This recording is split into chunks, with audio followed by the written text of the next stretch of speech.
2. Blog Talk Radio. Check. Fans, here we go with the main event of the evening. Ladies and gentlemen in attendance, boxing fans joining us around the world. It's time for the bout you've all been waiting for. Finally, it is showtime. Here, man, we dedicate our life to this sport. We do thousands of sit-ups in camp. We run hundreds of miles, for the ones that take it serious. And we just dedicate ourselves fully to our craft, man. We watch tape. We have attitude. We're rooting, and we go into that fight just to land on the line.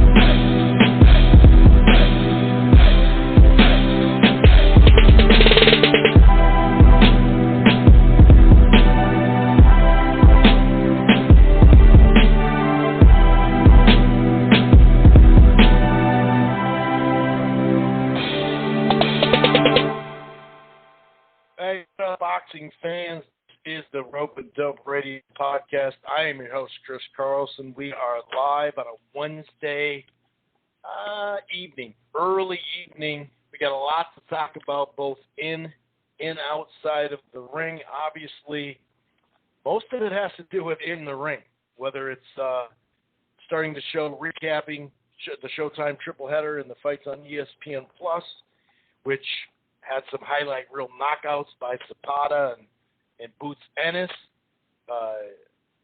Minor upset. I don't even, by the time the fight happened, that Butaev and James fight was actually pretty much even. It wasn't, a huge spread either way when it was first posted. But my guy Jamal James from Minneapolis unfortunately did lose.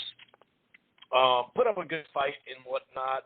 But, yeah, Butaev, not Butaev, it's Butaev now. I remember a little while ago they were saying Butaev. I guess it's Butaev. Anyway, so we'll definitely, like I said, the ESPN, not just Zepeda, but that Valdez-Martinez is a good fight. That Sultan, Carabala, that was a good fight too. So we're definitely going to get into that recap. Of course, we got a big fight weekend coming up live from Las Vegas. Canelo Alvarez, a Caleb Plant fight on Showtime pay-per-view. Obviously, we're going to preview him for that a little bit minorly anyway. When it comes to the undercard, not much to talk about. There might be a sneaky fight or two. I don't think it's horrendous, but I wouldn't call it some kind of really solid undercard on paper. We're going to let these fights play out. And then as far as news goes, we got some really good news that Devin Haney, even though Hearn and Haney were not sure JoJo was going to sign the contract, saying a variety of things, especially Eddie Hearn. But it sounds like it's a done deal. Joseph Diaz Jr., otherwise known as JoJo, is going to fight Devin Haney, which I think is it's actually the night before. That'd be right? December 4th. Yeah, the night before Gervonta. Oh, maybe that's on a Saturday. Maybe it's not the night before. I can't remember. Is Gervonta's the 6th and that's the 4th? I'm confused now. I will get the dates correct. But that's good, man. If you look at some of these fights that we got, you can't sit there and be like, oh, that one big fight at lightweight, right? But there is, I can name 4 fights now that are booked that have all top 10 fighters in it. So that is a big step in the right direction. Obviously, Rolly Romero got taken off the pay-per-view card against Gervonta Davis. We'll talk about his replacement and the reason why, he was kicked off. Some people are completely against it, that you should be, proven guilty before something like that happens. And to an extent, I think the subject, the topic matter, the category does matter in this when you're talking about potential, sexual harassment, sexual abuse. That's a lot. It's just different now. We're in a different time. And that stuff matters more than it did, to be honest with you. I I actually went to school and knew a couple of, I didn't know them all, I don't know friends with them, but hearing from a girl that the alleged stuff that they were talking about, at least this first one, I know a couple of guys that did that. But it's like, wow, dude, really? Now, I said alleged because we don't know. And Rolly has a message. We're going to give his side of it as far as, not his side of it, but, what he said. What he said. He did talk about clearing his name. He understands, yada, yada, yada. And some people say, there's no way he should be on there, right? And it matters what investigation, he's not facing charges right now. And it kind of matters what those charges are. Kind of matters if you're the A or B side too, right? Because technically Gervonta is in some legal issues ongoing right now. Different sort, but still. Anyway, we also have some current fight news. And, of course, we'll have our boxing Twitter segment where we read the tweets of the week. We read some kind of funny or just mind-boggling fanboy tweets. And also, or tweets that you send in, could be a variety of that. And also media members behaving as fanboys. We got to call those folks out too, right? But, yeah, it's a jam-packed show. Really looking forward to this weekend. The undisputed champion, I think that is important. I don't like to get too lost in the belts and whatnot. And we have seen how, maybe somebody that doesn't even technically have a belt right now would be a better fight than Canelo. Maybe Plant gives him his best fight in years. Who knows? Plant definitely has the potential to. He has the boxing skills to give him some problems. I think a couple of main points, not to get into the prediction part of it, we'll predict it a little bit later, but, if Canelo's going to do what he's been doing lately, and that's really just trying to walk somebody down and taking some shots to get in there and land the bigger one, especially against Billy Joe Saunders. And Saunders had success. Callion Smith didn't really have success, but Saunders had some success. He won some rounds. I think we talked about this, back in May, that some folks had him up 5-3, Billy Joe. I didn't see that at all. But I did think he won some rounds, and like I said, he had some success. But he didn't really force him to cut off the ring ever, And that is one missing ingredient. Like, we know he's more aggressive now. We know he's more accurate, it seems, a little quicker. He's worked on his game. He's improved. I'm talking about Canelo, of course. But we still haven't seen him face a guy that's going to be on the outside for most of the fight and have to actually cut the ring off. And I really hope that, and I know people don't like, percentage-wise, people don't like outside boxers, right? Because they think, they're spoiling the fight. They're running. They're afraid. And a variety of other things I could say, right? That's what they think. But, one thing I'll say is it's very tiring to move the whole time.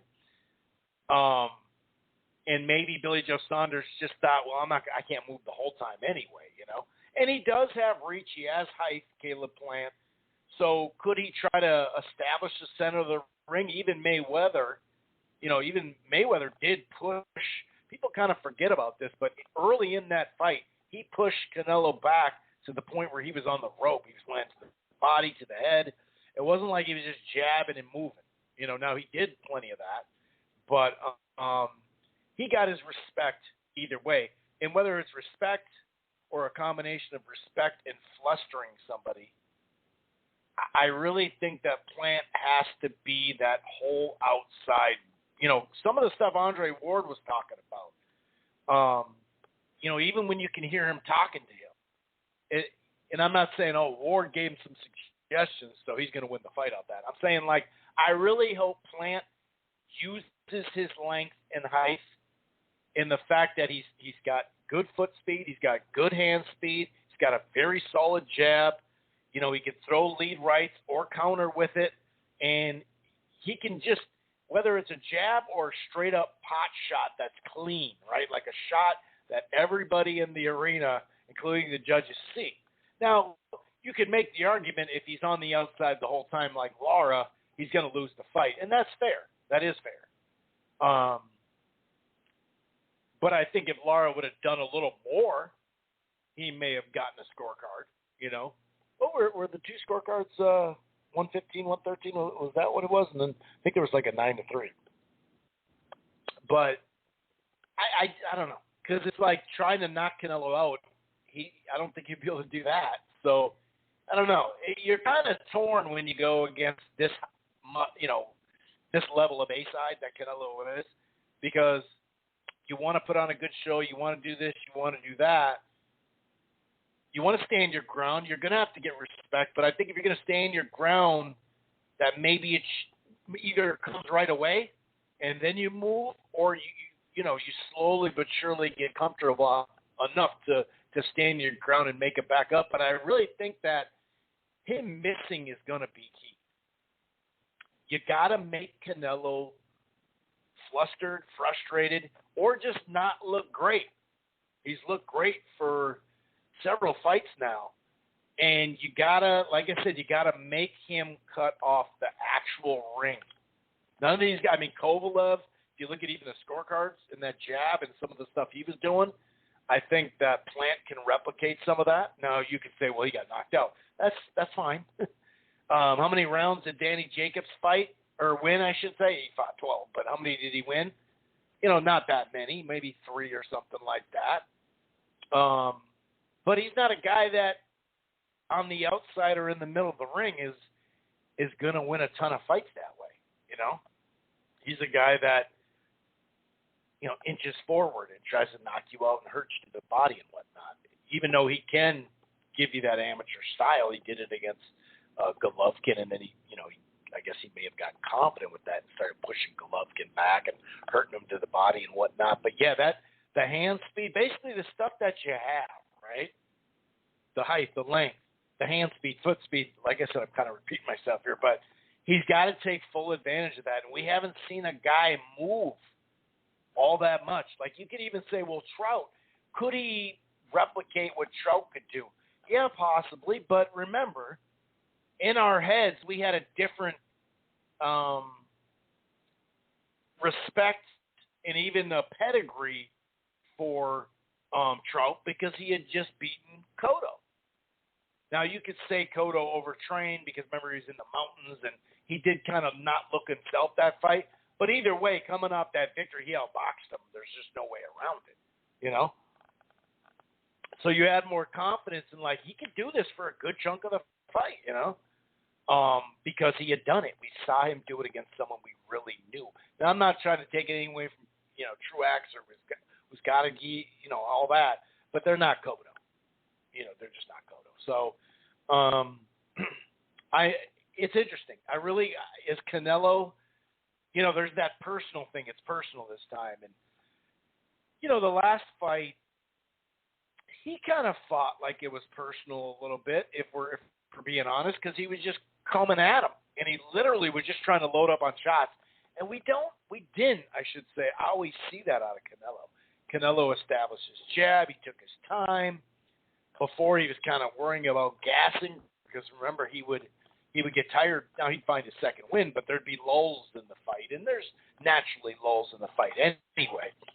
And a lot of times you got to get your second win. But, yeah, I don't know. I just think it's a really interesting fight. And I think that through the first 6 rounds, I do think Plant, if he sticks to a game plan, can have success.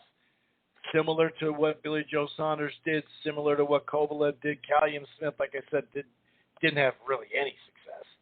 But still score enough, unlike Lara. And once again, we saw Lara in more accomplished fights, I guess you could say. We all saw him get robbed by Paul Williams, like blah, blah, blah. So, we saw Lara in some in-between fights, too.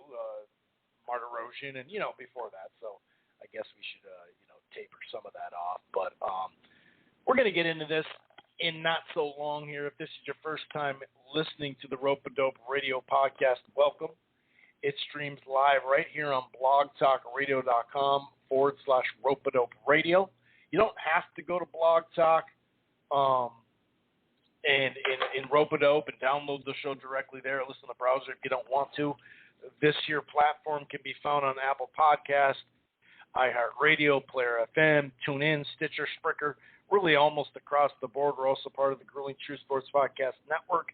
While you're at it, why don't you head on over to thegruelingtruth.com.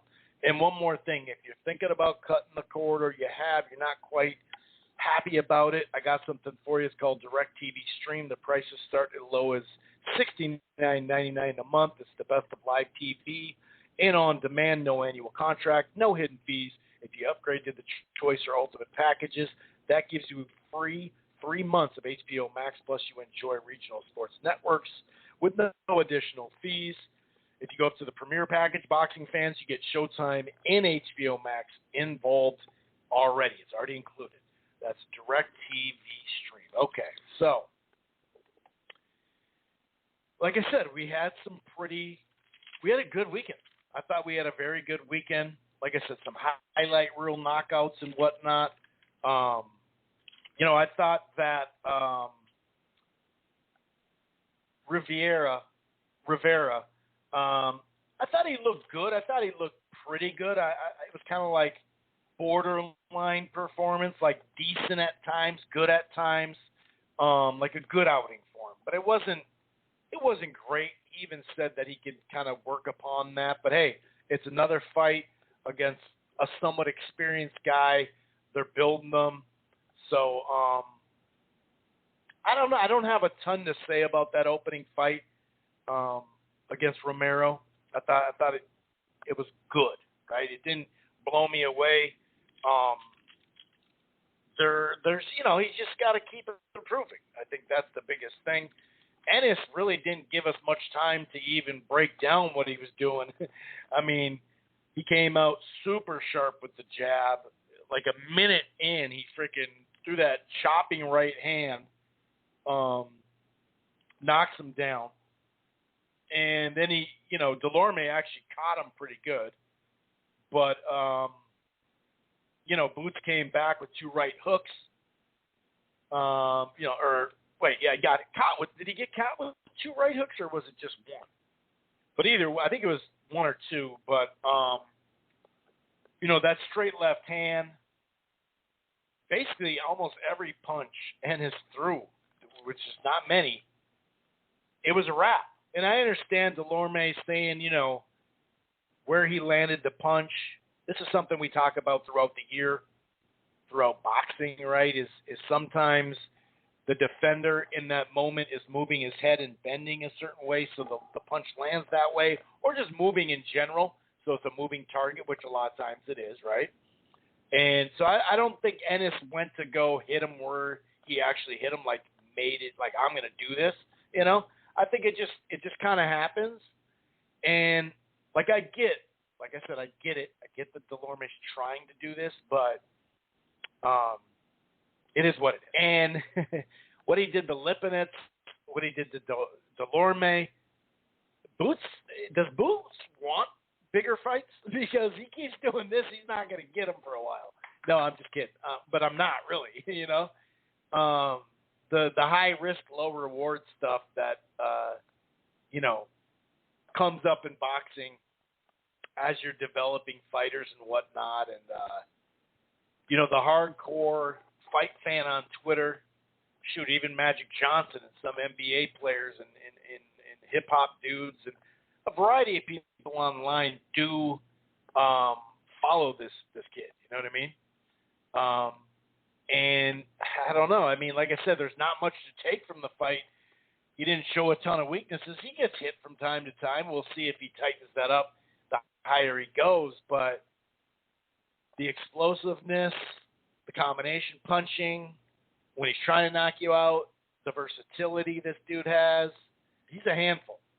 He's a handful. Accurate, hard puncher. This dude, Jaron Boots Ennis, or Jaron Boots Ennis, man. Philadelphia, you guys got yourself another one, that's for sure. This dude, is just dynamite. and it'll be interesting to see based off of his, because he had that issue, with his promoter, who's his actual promoter. Well, he got that sorted out, and now we'll see if, maybe someone's willing to co-sign with somebody else. You know what I mean? Or I'd say sign a deal with Showtime, but I don't know if that would be. I don't know about that. You know what I mean? I'm not sure about that. Obviously, siding with the BBC on this as far as not me siding, but if I'm a 147 or 54, I probably want to be involved with the BBC. And to an extent, he is, because he's on Showtime, right? He's been on Showtime a lot now. So he's in that range, but he's going to have to make himself a mandatory, more than like, title shot. And that obviously comes down to rankings. So we'll see if those rankings start to work out. But, look at Crawford and the WBO. Well, Porter is technically the mandatory, so that won't be called for at least a year, right? The IBF has a mandatory that they haven't 100% called to fight, but I'm assuming now with that Ugas stuff, unless Ugas drops his belt, if he goes through with these fights, then I'm thinking IBF is going to call their mandatory, so that means they're good at calling mandatories, and they're good at enforcing them. Some of their rankings, not so much, but you could say that about all sanctioned belts. But my point is, it's going to be called before you can get it. The WBC, the WBA is all mixtured up in that issue with Ugas and whatnot. So, on the surface, not knowing that Spence was potentially going to be available in February, I was originally okay with what the WBA did there, because they did take some guys that they have ranked and they're fighting off, and now Butaev, he's a pretty good fighter. And that is a good fight for Ugas. And Stanonius is a good fight for Ugas. So on the surface, when it happened, a lot of people found out about it after the fact and were like, oh, what the hell? But I got to admit, and I said it then, that this is a good way to figure out just one belt, since you had so many damn belts at that, especially at 147. But knowing that, there was that technical rule, though, that, of course, they make their own rules as they go sometimes. But as I pointed out last week, and Jake Donovan pointed out, in his article about it, that they petitioned to fight Spence, but they did it after it was called. So it's funky. It is funky. Like I said, a lot of times they say, hey, we're going to make a decision, and then they make a decision, you scratch your head. So sometimes the rules change. Sometimes they go by them. Seems like they can always write up new ones, or just go, well, look, this rule says right here. And that's part of the – of course, some rules have to be there, because you have to have some sort of organized ruling, right? But it like I said, it kind of just is all over the place at times. Now, as far as Butaev and Jamal James, I had James doing pretty good early in the first, especially 2 rounds. I had him win in the first round. I thought he landed a few nice right hands and went to the body, and also was jabbing really well, something that he's really good at. He also started kind of landing that left hook to the head and body in the second round. Plenty of two-way action midway through it. And then you could see in that late second round, the last part of it, Butaev really started landing something meaningful. The third round was competitive, more jabs and left hooks by James, and I think he even threw like 2 or 3 uppercuts in a row that landed. So it was very competitive. But, Butaev responded with hard shots. And then down the stretch, once again, 3 or 4 just really hard shots. I think they were hooks, both to the head and body. So, and by the 4th round, you could kind of see that at times James, his legs were a little wobbly. He got, he's on the ropes a little bit, and it started to look like the fight had turned all the way, to be honest with you. those leaping right or left hooks by Butaev. He loves to throw those and then get in close and work the body. But yeah, that even in that fourth round, I mean, that last minute, just several heavy shots, and I thought, man. And even in the fifth, you know, James was busier, but overall the better punches, especially body punches. There was a point deducted in that one, though, wasn't there? Was that the round that it was? I think it was. But even if, you know, James was busier in there, some people may give him that round because he was busier. It's just the heavier shots, man. That's what it was. And the sixth round came out with that jab, and it's more like a power jab at times.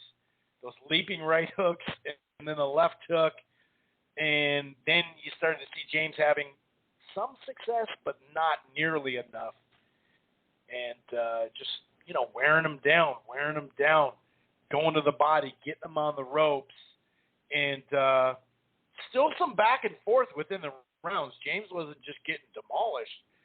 But you could see in the ninth round, well, he did talk about how he, in the corner, I'm not saying he had a leg issue. I'm saying that you could see his legs weren't right anymore because he was getting hit and wobbly and all that. And he did say something about, I'm good, but my legs are kind of like a little weak. Now, I don't think he was talking about an injury. He hasn't mentioned that. I didn't hear any quotes from the press conference he had or anything saying that. But I remember him saying that in the corner. And he was trying to pivot and trying to move behind the jab a little bit more, but it just didn't work. It was kind of a flurry of a variety of punches in combination, and they called it. Now, some people think it was way too early. Of course, the fighter, you know, James said he, you know, preferred to go out on his shield. He hadn't been down a bunch or anything like that. So I understand the folks that say, hey, that was stopped way too early, you know, or at least early, maybe not way too early. But so I get that because we have seen people finish fights looking way hurt at the time. And on the flip side, you know, the success that he was having was limited more and more each round. He was starting to take heavy shots. Like I said, I saw his legs wobbling. So, I mean, you know, it is what it is. I don't like to get too caught up in that stuff because it's a difficult subject. You know, it's like the ref at that time does have a job to do. And I don't think it was the, you know, like top 5 worst stoppages of the year or something like that. I didn't see that. But did I see possibly an early stoppage? Sure. Yeah, I could say that. We'll get into some other fights. I do want to bring in John here and get his take on this Showtime triple header, the ESPN Plus card. And then, of course, preview and predictions for the big fight coming up to decide the undisputed, I almost said heavyweight, the undisputed super middleweight. And since the 4-belt era, there's only been like 6 of them, and there's never been one at super middleweight since the 4-belt era, right? I believe so. Anyway, let's go ahead and bring in John, a great boxing mind, into the fold. What's going on, John? How you doing tonight, man? Hey, Chris. Thanks for having me, as always. Enjoyed listening to your intro there and your discussion of last weekend and what's coming up, and looking forward to giving you my thoughts as well. Well, let's start with the main event. The first handful of rounds, there was plenty of two-way action in the fight because anytime Jamal James win or lose, he's going to give you action. But it slowly started to kind of get away from him, and then it started to be more one-sided. There were more like little spurts of success than half of the round for James at that point. Like I said, he didn't look too stable. What'd you think of the performance by a guy that, you know, a lot of people just thought, well, he already lost. I mean, I saw that on boxing Twitter so much. He already lost a fight. Who is this guy? You know, this Butaev. And it's like, well, you know, the guy has like 400 amateur fights, and he did fight a guy who cheated. So, I mean, you know, this guy's got some experience and, you know, that experience in the World series of boxing too, which obviously we've seen help other fighters. What do you think of the performance of both fighters? And, is this Butaev now all of a sudden someone that they can push? Obviously, he's going to get a shot at Ugas or Stanonius, or probably at least Stanonius if Ugas drops the belt. What do you think overall? Well, I give him full credit for the win, and as you said, I think if we're going to have a consistent policy on PEDs, even though he initially lost that fight to Vesputin tested positive for PEDs.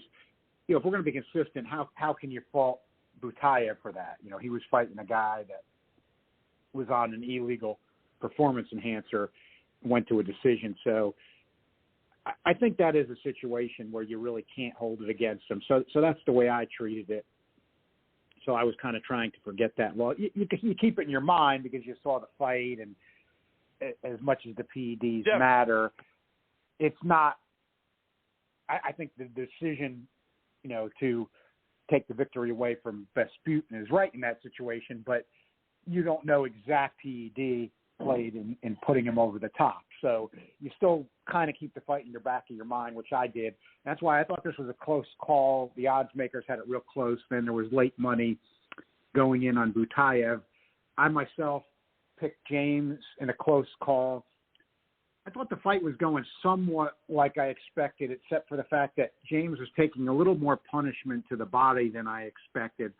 And as you had pointed out before the fight, Chris, and just pointed out, the thing about Jamal James is he's a guy with boxing skills who doesn't have much power, but is willing to fight a lot of times. He's not a guy that's just going to come in and use his height and reach and move around the ring all fight, and he didn't do that here. Now, I thought the difference was what you pointed out, which was important. I mean, I'm saying here the difference from normal Jamal James fights, because to me, Jamal James in this era for who he's fought, he only had the one close loss to Ugas. He's a legit top 10 guy for me. I had always been advocating for him at the bottom fringe of the top 10 for transnational for a while, and he'd been in there some.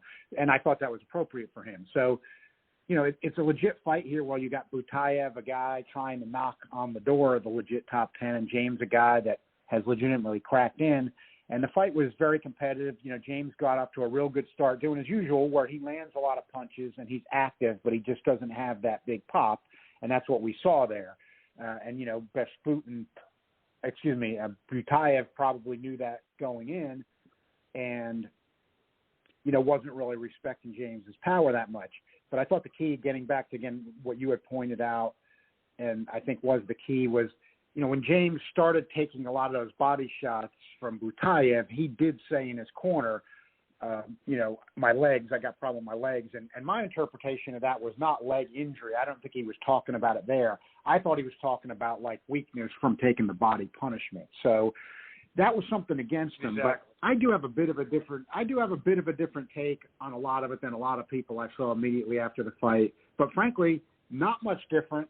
There's times I totally disagree with the commentators, and then there's times I got to defend them a little bit where I think the take's reasonable, and a lot of people who disagree are all over them, and I'm like, hold on a second, that's not unreasonable. And what I'm looking at here is James did say his legs were bothering him, and you did see things start to go more Butaev's way, but they were going James' way early, and he was still in the fight. A lot of the rounds were still tight. At the time the fight was stopped, Steve Farhood, who's got to be one of the best unofficial scorers out there on all these broadcasts, I think everybody pretty much agrees with that, he only had James down by 1 point. I thought James was right there in the fight. The commentators have also said that James was winning the round, that the fight was stopped, and before it was stopped. I agreed with that. I thought that James, it looked to me, he's a very tough guy, and he's come through in a lot of tough competitive fights like DeMarco and some others, and I'm not saying Butaev's not better than DeMarco. He is, but I thought he had really sucked it up and bit down on his mouthpiece there, and, he was going to give it a go to the end, and he was winning that round to me. I thought the stoppage was just outrageous. I mean, I'm with you. I don't like to go too far with these things because the refs, safety involved, and I think even people sometimes go too far with the judges. Like I think a little bit in this case. I mean, Farhood only had James down by 1. Okay, so you know what did one judge had it even or James slightly ahead, but that wasn't that much off from Farhood. I thought Farhood's card was reasonable. So why I keep pointing that out is this fight was still up for grabs. Sure, it had gone Butaev's way a bit, but James is a tough guy who's never been stopped, been fought through adversity before, was not down in this fight, never really was in serious trouble. I mean, there was never a point before this where you're like, oh, this thing's over. I mean, he took a lot of hard body shots. Butaev found an answer there, kept working it to his credit because he could go to the body like that because he wasn't getting fazed by James' power because James is not a power puncher. James has a lack of power. That's really probably the main flaw in his game. But I thought the fight was still up for grabs. I did think the stoppage was terrible, and I don't say that all the time. There's some, like for example, Herring and Stevenson, I thought that stoppage was fine. I don't say it too lightly, but to me, Herring was completely out of that fight, was never in it, was cut up badly, and was just taking shot after shot to the head. This was mainly Butaev banging to the body.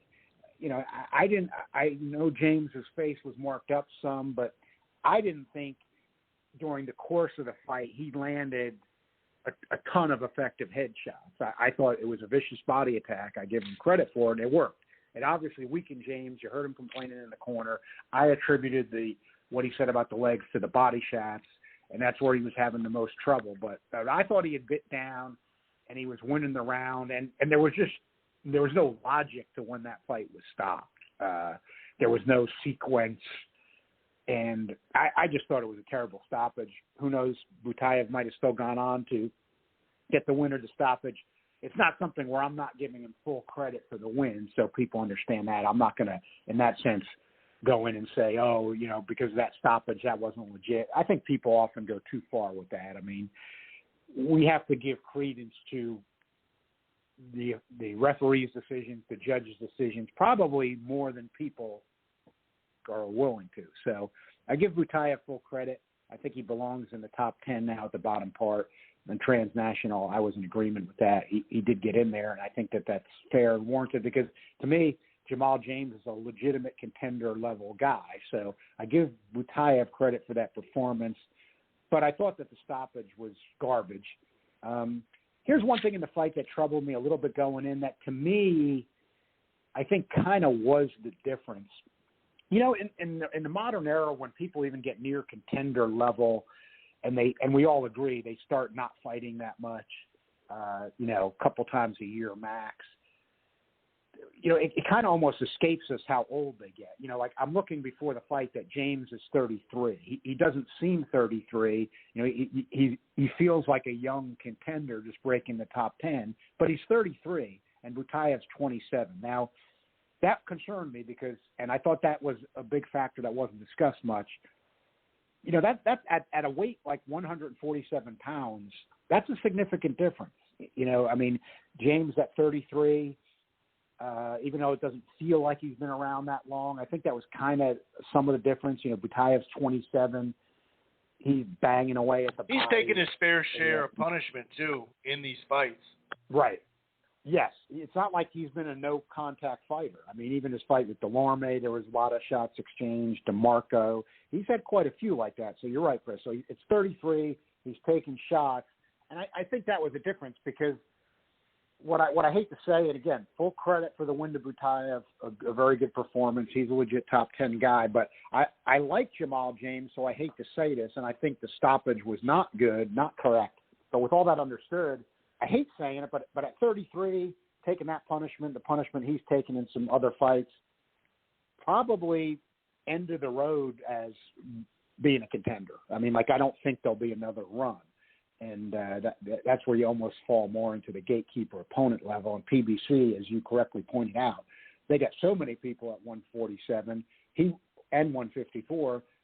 He could easily get another big name, legit contender or up and coming, about to be a contender guy, but I don't think it's going to go well. at the stage of the career that he's at. And he's a likable guy. He's always given a great effort. I kind of wished it would have ended in an even bigger fight for him. And I think that this was kind of the last hurrah, and that's why I hate to have seen it stop too, because even though he was taking a lot, I think this is probably going to be end of the road for contendership. So I wish he could have gotten a little more of a chance because he was still in there fighting hard. That's a good point. Like being in and around a contender range is different than getting that big fight. And, you know, do we demote him to gatekeeper just yet? Maybe it's premature, but maybe not. Maybe you're making a great point, and we've seen this trend. Well, it's not even a trend. It's historical context. It does make sense what you're saying. And I guess the positive thing for him is he's in a good weight class with a lot of fighters on that second tier, and he's with that, you know, with Al, and he's got a home court advantage, so to speak. So they know if they put Jamal James there, win or lose. So it does set up nicely, whereas some other fighters maybe not in that realm, maybe they wouldn't even get that big up-and-coming fight unless it was going to be on short money or something or short notice or whatever. So, yeah, you make a lot of sense. What were you going to say, though? You were jumping in. I was just going to say, you make a real good point. I mean, what he will have is it's going to be a tough assignment, but, yes, he could be fighting – and 147 is deeper than any division in boxing. I'll argue that with anybody in terms of depth, with quality guys who are top 10 threats. So, yeah, he could get a fight in Minneapolis in 6 months, maybe headlining against one of these up-and-comers. And for his sake, you'd hate to have it be somebody like Ennis. But yeah, I know, right? But that's you know, boxing for you, though, isn't it? That's how it comes. Right. Sometimes. Boxing, it's unforgiving like that, but yeah, he could get, or maybe like you said, they've already seemed to have this thing kind of set, but who knows in boxing? Like, you know, Stanionis is on that level, knocking on the door. You know, there's others, and look, you know, he's at 140 now, but it hasn't been much done lately. But I think it's going to come. I mean, I think we'll be hearing more. There's so many guys in that area, you know, 140, 147. Like Brandon Lee is going to have to get a breakout fight soon, and he's so big, looking for 140 pounds. I don't have any trouble looking at him going after welterweight money, you know, at 147 at some point soon.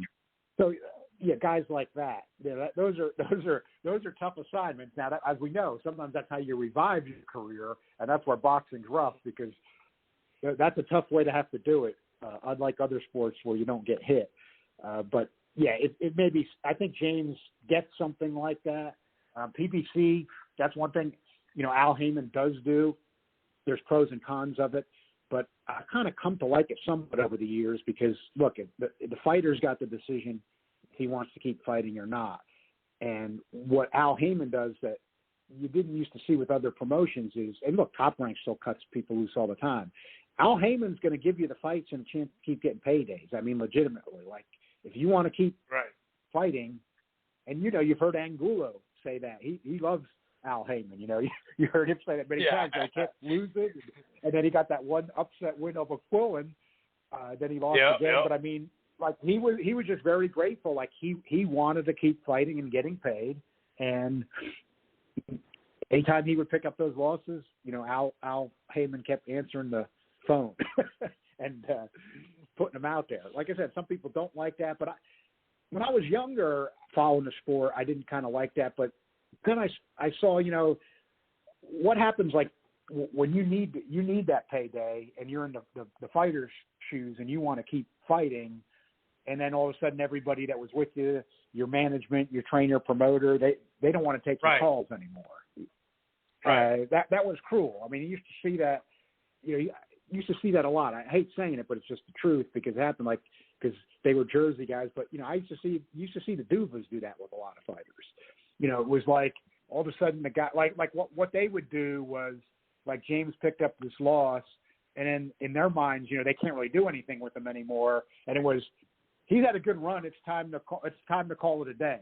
we're worried about him. But I thought, well, what about the fighter that's he's got to pay, you know, he's got bills to pay, and he doesn't want to hang it up yet. It's his decision. Kind of a tough spot to be in. So I think it does come up when you talk about something like this happened to a James in this fight. And we've seen Top Rank cutting a lot of guys lately. Yeah, I did have it 5-3 going into that last round in favor of Butaev. As far as the stoppage, you know, I think that the way I saw this,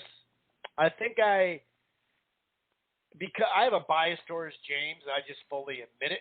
So maybe I was like, well, I think it's an early stoppage, but it's not that bad and stuff like that. So maybe I'm not the best person to comment on this to get just a straight up, you know, because this is where feelings come in like, oh, you know, maybe if he would have taken more damage, he wouldn't, you know, have been able to finish his career with a handful of more fights or whatever. So I think I'm a little biased. It kind of messes with my head as far as, you know, what I think of the stoppage.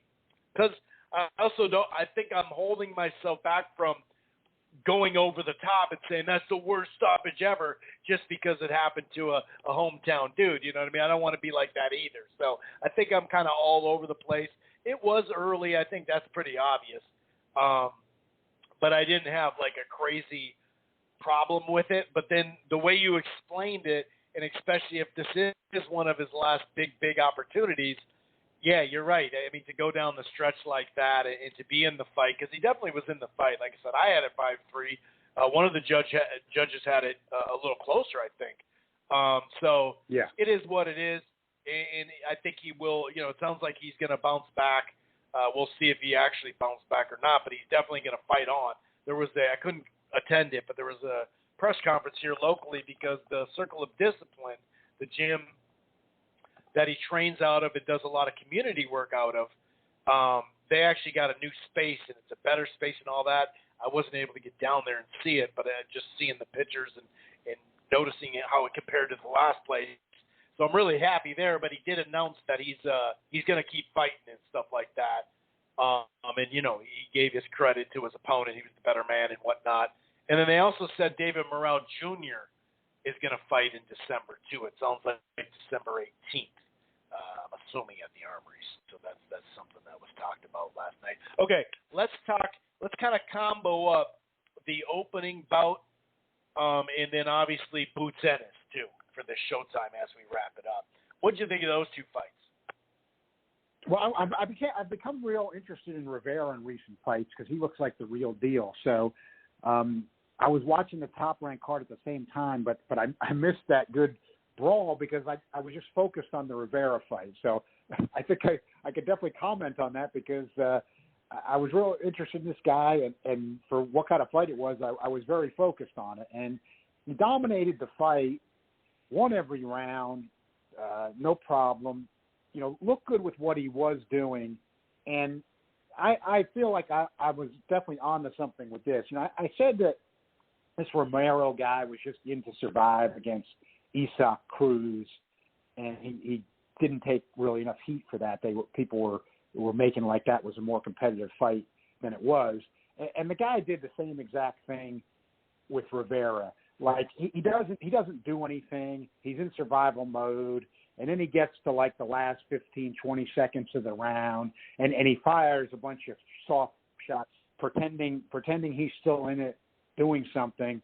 But the guy's not a puncher, and he doesn't enter any round with any kind of effort or plan to win the round. So guys like that always bother me in boxing. In other words, guys who can't punch, and you see him in a tough fight, and you see him doing nothing to win rounds. Because it's like, hey, you can't punch. You're not knocking anybody out, never mind one of the better opponents you've ever faced. What are you doing to try to, win 6 rounds in this fight so you win the fight? And the answer is nothing with these guys. So I did see one tweet shortly after that, which I thought was funny because it was at a minority, but I thought it was good analysis. It said, please no more Romero. After that fight. So right. Why I'm saying that is I'm giving Rivera not a pass. I mean, I think that's why he didn't get the knockout. You know, you got one of these survival guys in there, and fighters sometimes then they don't want to get too reckless. They want, not all of them, but they want to kind of do what they're supposed to and what they've trained. And, you know, I think that's where Rivera made a mistake here. I actually heard your take on it. I actually better than even you thought, even though he didn't get the KO. But I was disappointed that I thought there was opportunities there with this guy. He's not a threat. He's not a puncher. He's not in to win. You got to really just press the guy like that and get him out of there. Help him out the door.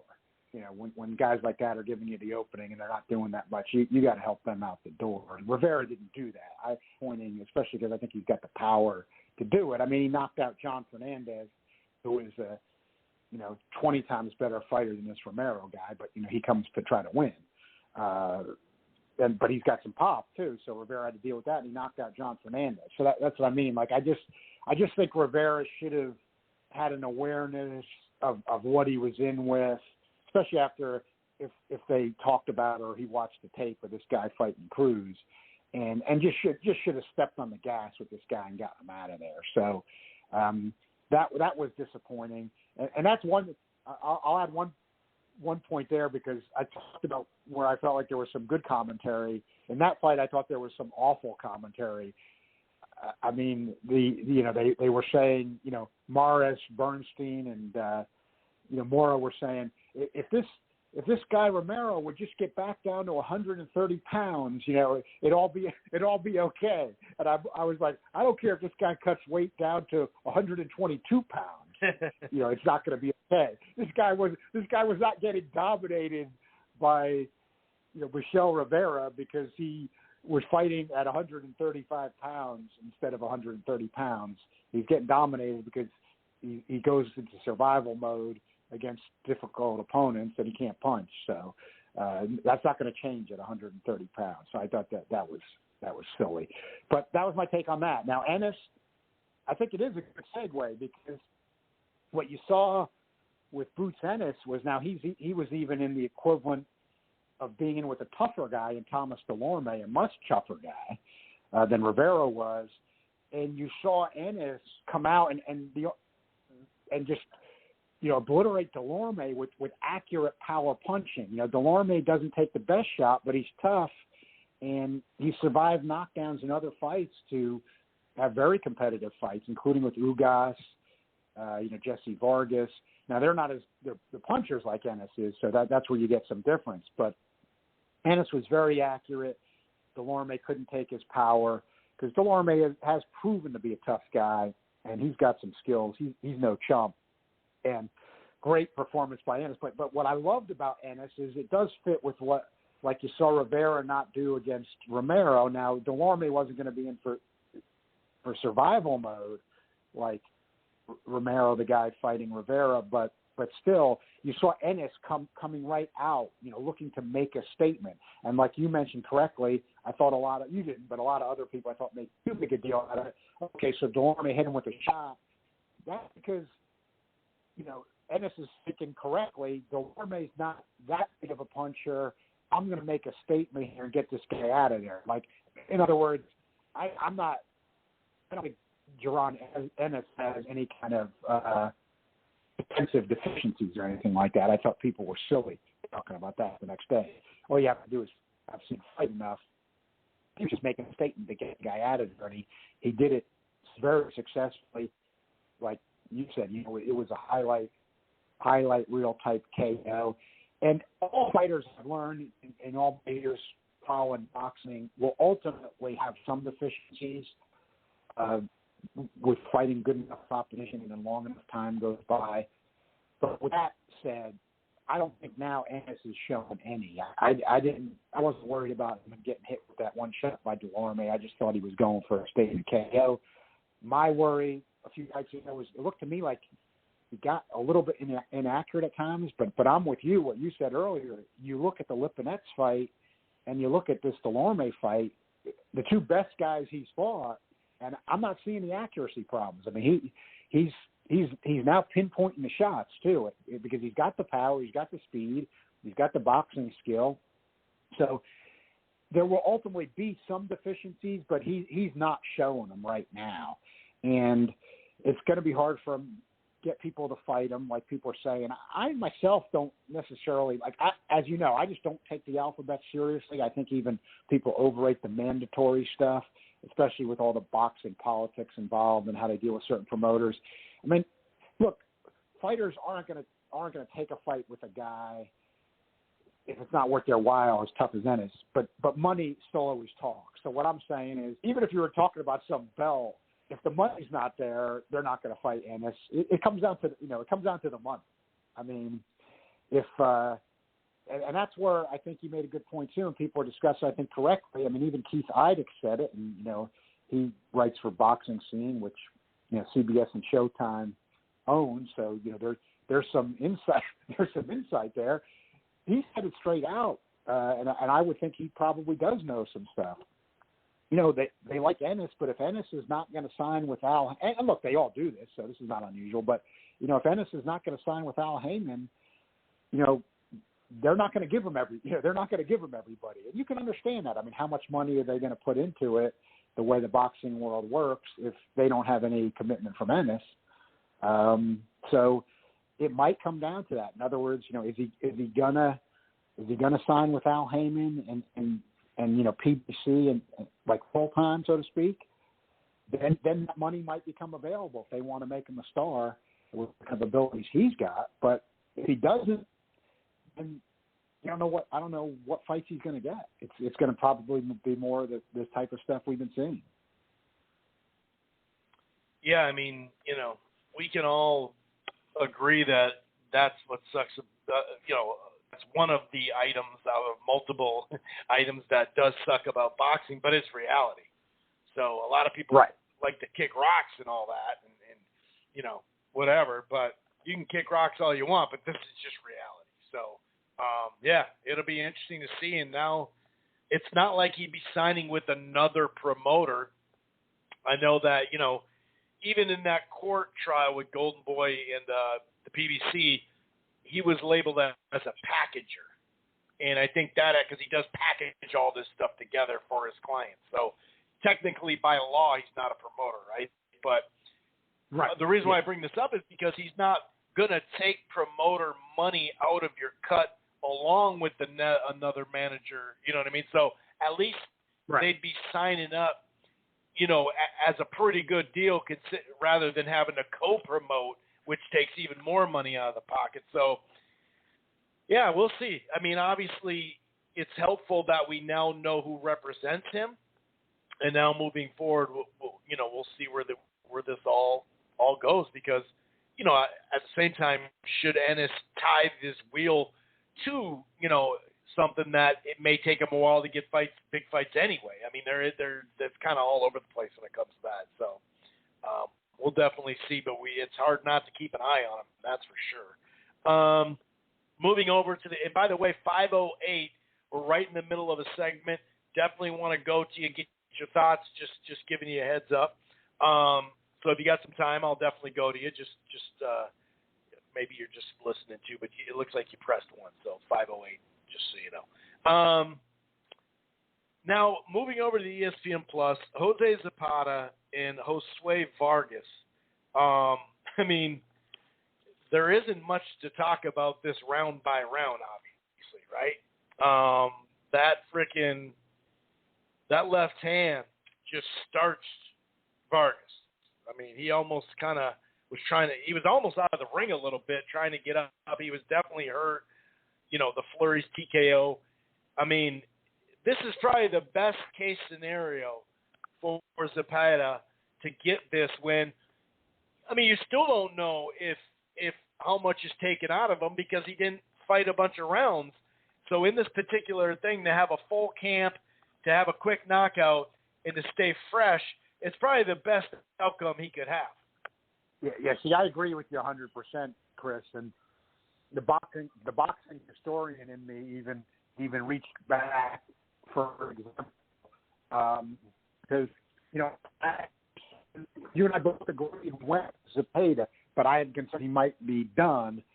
But he landed the exact bomb basically that he did in the final knockdown with Branchik when he took him out. I mean, just about the exact same type of shot, and it had a very similar effect. Now, what I was saying about the boxing historian in me, I think you made an excellent point that I didn't see anybody else make, but I think you're absolutely right. I was thinking about that the next morning, as happy as I was for Zepeda, just because he gave us a fight of the year, and he seems like a good guy. Nothing against Vargas, but just that part I was happy for him. But I was thinking about, like, remember Matthew Saad Muhammad when Dwight Muhammad Cowie was then Dwight Braxton. His kind of, I don't want to say luck because it was his heart, but you know what I mean. Like, he had kept making those amazing comebacks, and in the first fight with Braxton, the Camden Buzzsaw, he was too much for him, and he gave him a brutal beating, won by KO. Now, Pete McIntyre had been a streaking light heavy at the time who had just broken into the legit top 10. Matthew Saad Muhammad fought him after the first Braxton fight, and Saad was a huge puncher. He landed a right-hand bomb in the first round and took out Pete McIntyre. And everybody was like, Saad's back. He's still ready to go. Well, he had the rematch with Dwight Braxton the next fight, and the same exact thing happened to him even earlier, and he took a horrible beating.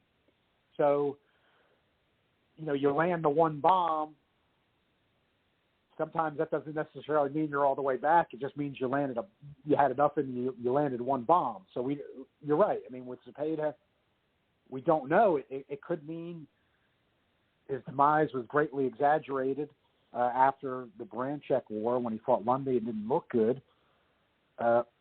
Or it could just be he landed a bomb and very early in the first round, and he's not going to do that every time. And, it might not happen the next fight, and he might show more wear and tear. But you made another excellent point that couldn't have worked out any better for him because, of course, it's a first-round knockout. But we know he took punishment against Branchik no matter how much he's got left. So for him to get a big win like that in a national platform in the first round, a highlight reel KO, and not take any damage, yes, couldn't have worked out any better for Jose Chan Zepeda. So huge win for him, and it really puts him right there at the top of the 140-pound division, which, you got Josh Taylor, the legitimate champ. You got Prograis, but is Prograis going to make that weight anymore? I don't think he is. So, Zepeda's right there. He's already had a close loss to Ramirez, but in that weight class, and he's in position for a really good fight next. It's interesting you bring up Prograis there because he did release that video that said this is the first time, and it's kind of a head scratcher that it took him this long to do this, considering he's made some pretty good money in the World Boxing Super Series and everything. But he now has a nutritionist, and he actually went through like a mini camp of it, saying, all right, I want to try to hit these goal weights and all that in not a short amount of time, but maybe not a full camp or whatever. And he went through the whole process, ate right, did all this other modern sports medicine stuff. And he said he made the weight. And it's funny because when you're watching the video, you can see he's definitely like thinned out in his face majorly, and you can tell that he got damn close. Maybe he made the weight, I don't know, but he came damn close to it just because he looked fairly skinny like you do when you weigh in at your weight. But so he said, because he was a little worried about making 140, he said, I don't know if I can do it now. And so he said it for the first time. I don't know if he was just stubborn or didn't think, he'd be able to make it, or, he thought he could be able to make it. Now he's, had some issues lately. So he now says he can still make 140, but it won't be long until he's at 147 either way. And some of these guys at 140 will just kind of come up, like you mentioned, not here, but even earlier in the show and in previous shows about the fact that there's just more money opportunity at that weight potentially too. The other couple of fights, the Pablo Valdez and Martinez fight was definitely a fun fight. Same with the Salting and Caraballo fight. That fight was freaking fun to watch too. I had Sultan win the first couple of rounds. He was just landing the better shots. He obviously had he also scored a knockdown early too. He had some hooks to the body and head. Caraballo had some good moments though. In that even in that second round, the third round was just wild because in an exchange there was a right hand that scored a knockdown early. I think it was 30, 35 seconds in to the round, and then later there was a left hook. I think it was a straight left and a left hook by Caraballo. He closed much stronger. It was basically right at the bell. It was ruled a knockdown, but it was really funky because yes, the glove touched, no doubt, but when you look back at it, two things: there was a trip, one, and two, it was like a push punch to the back of the head from somebody that was a little turned, a little awkward area. So it shouldn't have been a knockdown. So you couldn't really do it. And if you're an official judge, you have to do the 10-point must system. So do you do 10-9 there? Do you do 9-8? That there's always, when you're at home scoring, that could have been a 9-8 round. Maybe that tied it for you. But if you're in Las Vegas or Nevada, let's say, and you had a replay, you wouldn't have counted that for him. But I'll say this. Caraballo really put some rounds together after that. I thought he did really good in the fourth round. Left hands to the body, in the head. Whether it's, like I said, straight or hook, he was definitely landing a lot. I thought he won the fifth as well. It was a very competitive round. But then I thought Sultan really took over. The sixth, I had him win the 6th, 7th, 8th, 9th and 10th. The 8th, I definitely probably 8 or 9 hard left hands to close that 8th round by Caraballo. That was just a fun-ass fight. There was more knockdowns in the 6th. There was a knockdown. I had it about 6-4 or 5-5. I did have Sultan, winning. All three scorecards had it 94-93, which a lot of people were kind of scratching their heads because, you scored 3 knockdowns. How could it be that? Even if you had it 5-5, it wouldn't be that math. So that was a little funky. But hey, at least the right guy did win. That was a back and forth war. And then in the 6th rounder between Pablo Valdez and Martinez, I had it about 3-3, maybe 3-2-1. But I thought the way the fight was going early, I kind of thought Martinez was going to win this fight. First round was really competitive, close-ass fight. You could see Valdez was kind of trying to load up on his shots early, and I thought that was a minor mistake.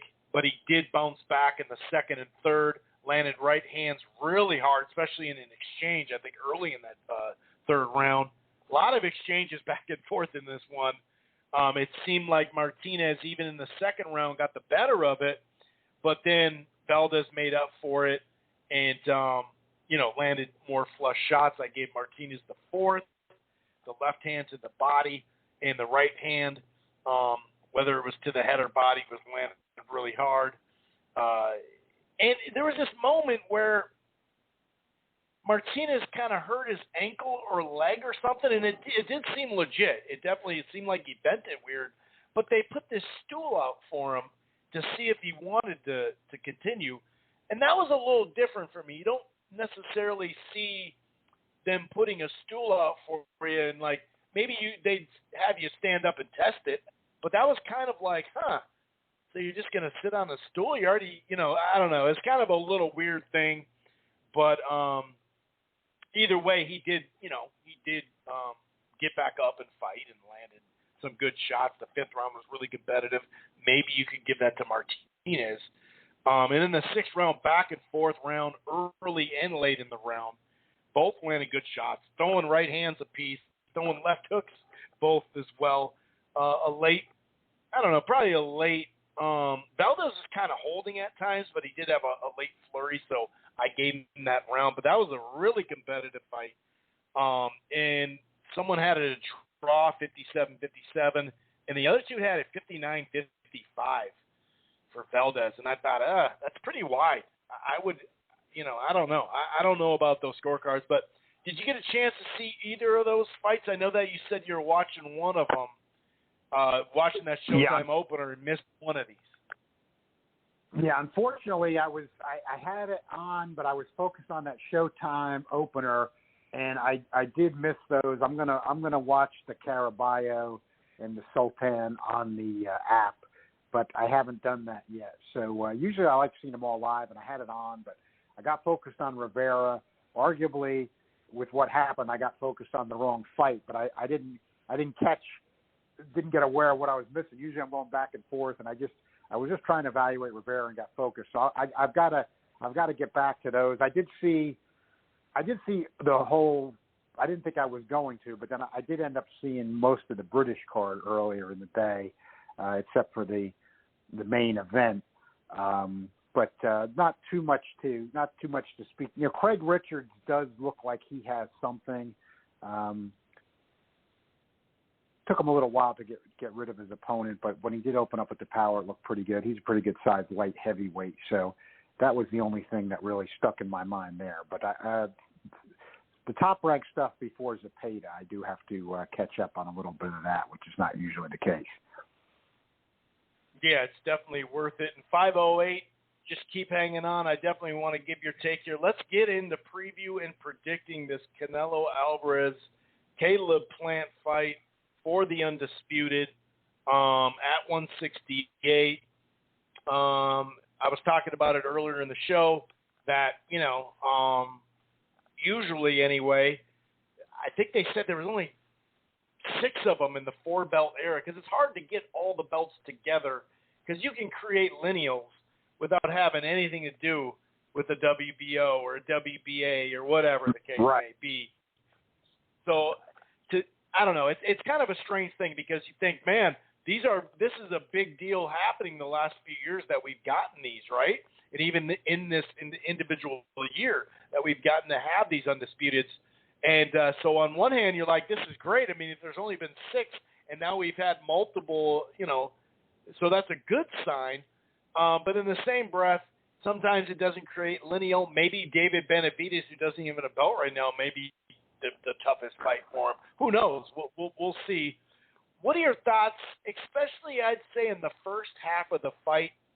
Plant does have a few fights that he did fade in the second half. But I really want to focus in. You can focus in on whatever parts of the fight you want, but I'm really focused in on that first 4 to 6 rounds and how many rounds and how much success can Caleb Plant have. And one thing I'm kind of stressing is I kind of want to see – I know Plant at times has to stand his ground. Maybe he could back up Canelo the way Floyd did early in that fight. People kind of forget that part. But actually with, Plant's reach, height, and skill set, and how he's, unlike, Billy Joe Saunders, how he's maintained being in shape this whole time, and he's more of a natural big 168-pounder rather than, some of these other guys maybe he fought recently. I mean, Kelly Smith is a huge 168, but he really didn't do much in the fight. I kind of want to see Plant actually force Canelo to actually cut the ring off, not just move a little bit, not to actually use your jab, counter with the right hand, lead with the right hand. You got to stay active. I'm not trying to say within the fight like Erislandy Lara, because I think if he was a little more active, he would have won a couple more rounds, or at least another round, and maybe there would have been some tied scorecards in there. I don't think he took advantage of him being on the outside like he should have. That said, though, Canelo wasn't able to cut the ring off, and he wasn't able to land a bunch of power shots either. That was kind of an in-between fight for me, where I'm like, I don't think Lara did enough, but it's not like Canelo did a lot. Whereas the fight like with Trout, which is more action-packed, more power shots, and there was a knockdown, yada, yada, yada. But I kind of want to see him force him to cut the ring off, because Kovalev has been on the outside, won some rounds. If you go look at those scorecards, Danny Jacobs a little bit, but it's been a while since they've forced him to cut the ring off. And I wonder also, John, is Canelo going to come out like he's come out these last couple of fights, whether it's Callum Smith or Billy Joe, and not really look to win the rounds, but, you know, land the power shots and kind of overwhelm him and wear down his opponent? Yeah, I mean, for me, this fight, it's kind of interesting. I do want to get into the setting of it a little bit because it matters to me. This fight's kind of a unique case for me in a lot of different areas. I mean, you pointed out what they decided to go with on the marketing angle, which is, you know, we're going to talk about 168-pound class, which is just a class created by the alphabets, and we're going to talk about, you know, this is undisputed in the four-belt era. But in fairness, and, you know, you correctly pointed out, you talk about lineal, which I think is what matters, but I have to say, again, if you're recognizing 168-pound weight class, this is number 1 and 2 fighting for transnational, and the ring is already recognizing Canelo as the champ. They had recognized Callum Smith when transnational didn't. So what I'm saying is this is a situation where, as far as the 168-pound weight division goes, there's nobody out there who isn't recognizing this as for the title. So, but we have to, I think, kind of admit, you know, with Canelo as a minus 1,000 favorite, it doesn't really have that feel, does it? And I think the answer is no. I mean, I'm in that type of significance. And what I think this is a good opportunity to point it out, because to me this fight really is Exhibit A, even though I think both guys, of course, Canelo is a arguably great fighter already. He is great. He's going to go down, you know, in history, of course. And Plant has really convinced me of his talent, so I like him as a lot as a fighter too. But getting back to, I'm kind of looking at doing the overview of the significance. If there was only 8 or 9 weight classes, and these guys were both fighting as light heavyweights, which is the way, to me, it should be. You would have better fights. You don't need all these weight classes. And I still break it down that way, though, because then it always, to me, then starts reflecting the odds more, the realities. Like, in other words, if there was only 8 or 9 weight classes, they'd both be light heavyweights. Canelo would either be like the number 1 contender. Let's face it, he's already knocked out Kovalev. We can look at who he's beaten at 168, but he also has knocked out Kovalev. Or maybe by now he would have even beaten Butaev and be the champ. But at worst, you would say he'd be number 1. Plant would be what? I think you could say he might just be in the top 10, maybe 10. So, you know, I mean, I don't say that just because he's caught the guy, but I'm just assuming if maybe he'd fought a little more people with his abilities. But that, to me, kind of reflects the odds and competitively kind of what the fight is. Like Canelo being a champ, or maybe the number 1 contender fighting a guy who's maybe number 10 or a more of almost a prospect guy threatening to break the top 10. That's what we've got. But there's another part of the significance of the fight that I've always liked, which is always why I did want to see this fight, is I've liked it, and, you know, I've tweeted about this, been saying it for a long time, was why I wanted to see it happen. To me, this fight has a lot of significance for American boxing because, and that's to me kind of where the real significance comes from, because, of course, Canelo, Mexican, obviously extremely popular in Mexico, but he fights all his fights in the U.S., spends a lot of time in the U.S., San Diego area, I guess, is where he spends a lot of his time. He's speaking English really well now. He's become very entertaining in English. So he's Mexican, but he's an American star. You know, he did huge ratings on HBO when he was on Showtime. But then, even before he left HBO, it got to where they were almost like over pay-per-viewing his fights, because when he went off pay-per-view and he fought Kirkland, it got a huge rating, and they got a huge crowd at Minute Maid Park in Houston. So it showed you what he saw the potential to do. But then in his later HBO days, he's fighting Amir Khan, Liam Smith on pay-per-view, Lara on pay-per-view. I mean, these are all not American fighters, and he's fighting these guys on pay-per-view. And then he goes over to DAZN. You know, he fought Golovkin, which sold very well, good fight, sold well on pay-per-view twice. But again, Golovkin's not an American guy, even though those did well. Then he goes on to DAZN, and like DAZN or not, I mean, that might as well have just been invisibility, you know, in the U.S. So he's coming out of that now.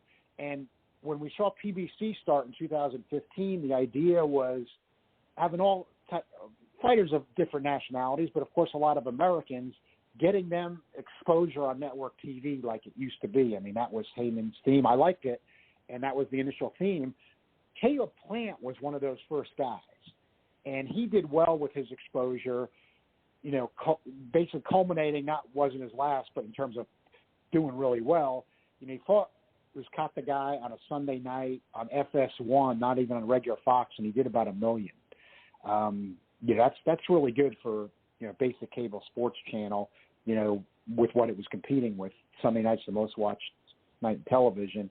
But so he's been seen, and now he's going to fight Canelo in, you know, a big fight on pay-per-view in the U.S. marketed by Showtime, which is, you know, owned by Viacom CBS. So I wanted to see that. I want to see how this does. I think it's intriguing. I think with Plant's development, I'll get to the in the ring in a moment. It's leading right up to it, though, because this is the important part about Plant. Plant convinced me of his abilities on the way up. He's a guy, I mean, I've seen Canelo and Plant live, in other words, watching the fights as they happen. These are two guys I've seen some of the most of, and I always feel more comfortable about predicting things, of course, when you've had that. But so I've seen Plant basically from the beginning. I thought he was too boring at first, too safety first, but then he convinced me of his abilities as he went along. But then I do agree with the critics. After he beat Uzcategui, and, you know, when you got the Canelo payday possibly out there, we've seen this with all these guys. All of a sudden, you're not taking a lot of risks. You know, he's fighting Mike Lee. He's fighting Feigen Boots. He's fighting Truax. And they can say alphabets all they want. You're getting groomed at that. You know, yeah, exactly. And I always kind of hate that when you see a guy like Plant, and we've seen it other times in boxing history, who really shows legit talent, gets to a certain point where he's becoming a factor, and like you called it, grooming. It's just like they just start thinking about the marketing part, the payday, and the developmental fights just stop. And that's what happened with him. And now all of a sudden he's in there with the consensus pound for pound best in the world, and that's where he's got troubles, is that he's just going into this fight not because he doesn't have the abilities, but just the experience and the development has just been stopped over the last couple of years. He hasn't taken the next logical step before fighting a guy like Canelo. And now he's got to fight him. So it's going to be something where it's like just all natural ability, you know, that's of course been developed over years, but he's going to go with. So what I think is if you watch both of these guys a lot, neither of them throws in volume. The Plant, you tend to want to go on the stereotype, well, he's a fast boxer, which he is, and he's very fast, and he's a very good boxer, but he doesn't throw in combination. I mean, that's the thing you got to, I think, know about Plant if you watch him a lot. He can hit with the left hook more than people think, and you saw that against Uzcategui. But he's very cautious, and he throws one shot at a time. So, you know, he's not going to be reeling off combinations on Canelo, not just because it's Canelo, but because it's just not what he does. He's going to be very defensive and make you miss, and then he'll whip that left hook, those left hook shots here and there, and, you know, sometimes he hurts people, but then even when he hurts them, if you even look at the guys he was fighting on the way up, he would hurt them bad, and he would back off and just box. So he's not a finisher. I mean, you know, Canelo and Golovkin have the best chins in boxing, but, you know, Plant, even if he landed one of those left hooks and stung him or something, he's just not a finisher. So, you know, I think he can make Canelo miss. I think he's that good, but what I don't see Plant being able to do is he's not going to be able to do offense and defense at the same time. In other words, I think what's probably going to happen in this fight is he's going to come in there real focused on making Canelo miss, and Canelo's low volume as well. He's like you said, he's been doing that, but he's just low volume. He likes to counter. He's low volume.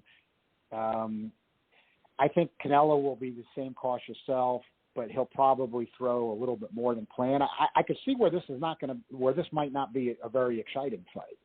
I can see that because I can see Plant just being focused on trying to make Canelo miss, and Canelo being a little bit cautious, but maybe landing more shots and the harder shots, but not really being wild opening up, and Canelo probably just keep putting rounds in the bank. and it'll just keep going on like that. But I do think Plant's a good enough guy that I think people are probably missing it. Like, I don't think he's going to move like you're thinking, Chris. I just don't think he does that. Like, he moves in close with guys, like he just makes them miss, and he can do it. I mean, with the hands down, and I know Canelo is an excellent fighter, but I think Plant might even be quick enough to do that. But I don't think he can do it and come back with the offense. I think that's where he's going to have a problem here. And as a lot of people pointed out, he did get a little bit tired late against Zepeda guy, but that was kind of his first big moment. And, of course, this is going to be a big moment too, but I'm not necessarily thinking he's going to have a stamina problem, but I just think he'll have a problem with his one shot at a time offense while he's trying to make Canelo miss at the same time. That he just won't get enough done, and he just won't be winning rounds. But I think he's good enough to make Canelo have trouble landing many shots. But I don't think he can put them both together. So I'm just leaning towards this will go the distance, maybe be kind of a cautious fight, but doesn't have the experience, hasn't stepped up his level enough, and he just doesn't have enough to be hitting Canelo with enough firepower and enough shots over the course of the fight to be winning enough rounds. So that's kind of where I see it going. The odds makers think Plant's going to get KO'd. So yeah, I always really, say, and a lot of people talking that way too. Yeah, and you can't ignore it. Doesn't mean they're always going to be right, but they're always right more than you are. So it doesn't mean you can't have your own opinion, and I do. So, and I do on this one because I'm confident. You and I both, we see a lot of boxing, and that's where you're qualified to have your own opinion. You don't have to back off it, but I don't ignore what's out there. And I'm like, man, they think Plant's getting KO'd. But one thing I think you pointed out that's true too, and we got to say it. Let's just leave it as you can debate whether that decision's okay or not. So we won't even pass judgment on that. But you and I both agree it's right on tape. One thing I don't think Plant's going to do is he's not going to quit like Sanders did. So he might get stopped, but and I think people are kind of not looking at that. They say, well, Sanders is a good boxer. I thought that. I still think that. I don't think just because he lost to Canelo, I don't say, well, he's a bum, he can't box. But right. We'll say again, we don't even have to pass the judgment, but I just got to kind of state the fact. The guy quit. So I don't think I'm going to say that. I mean, it doesn't mean Plant might not get stopped, but I don't think Plant's going to quit.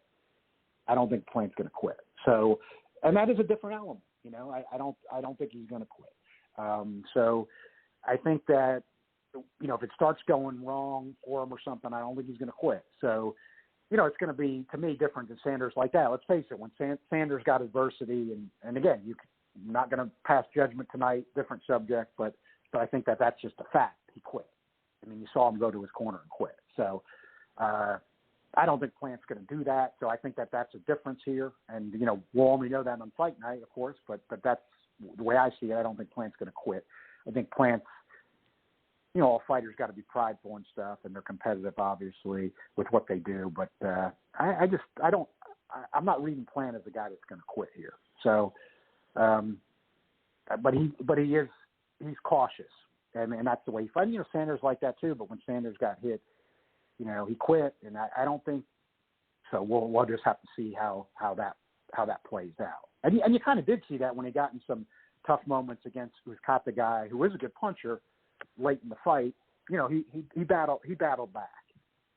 He kept control of the fight. So Canelo's a different animal, but I think Plant will be in there to win it, but it's going to be a cautious defensive style, and I just don't think he can. I don't think he's going to outland Canelo to be able to get a decision. Right, it's almost got to be. Land two to every one of Canelo's if you're getting that two-punch combination, although we're not necessarily asking him to just open up on him, Like, all right, dude, just go do something you never do. I mean, sure, maybe in parts of rounds and stuff, but not for the whole fight. And I'm glad that you brought up a couple of really good things. And I do want to make it clear when I say, like, consistent, constant movement, I think you made a good point.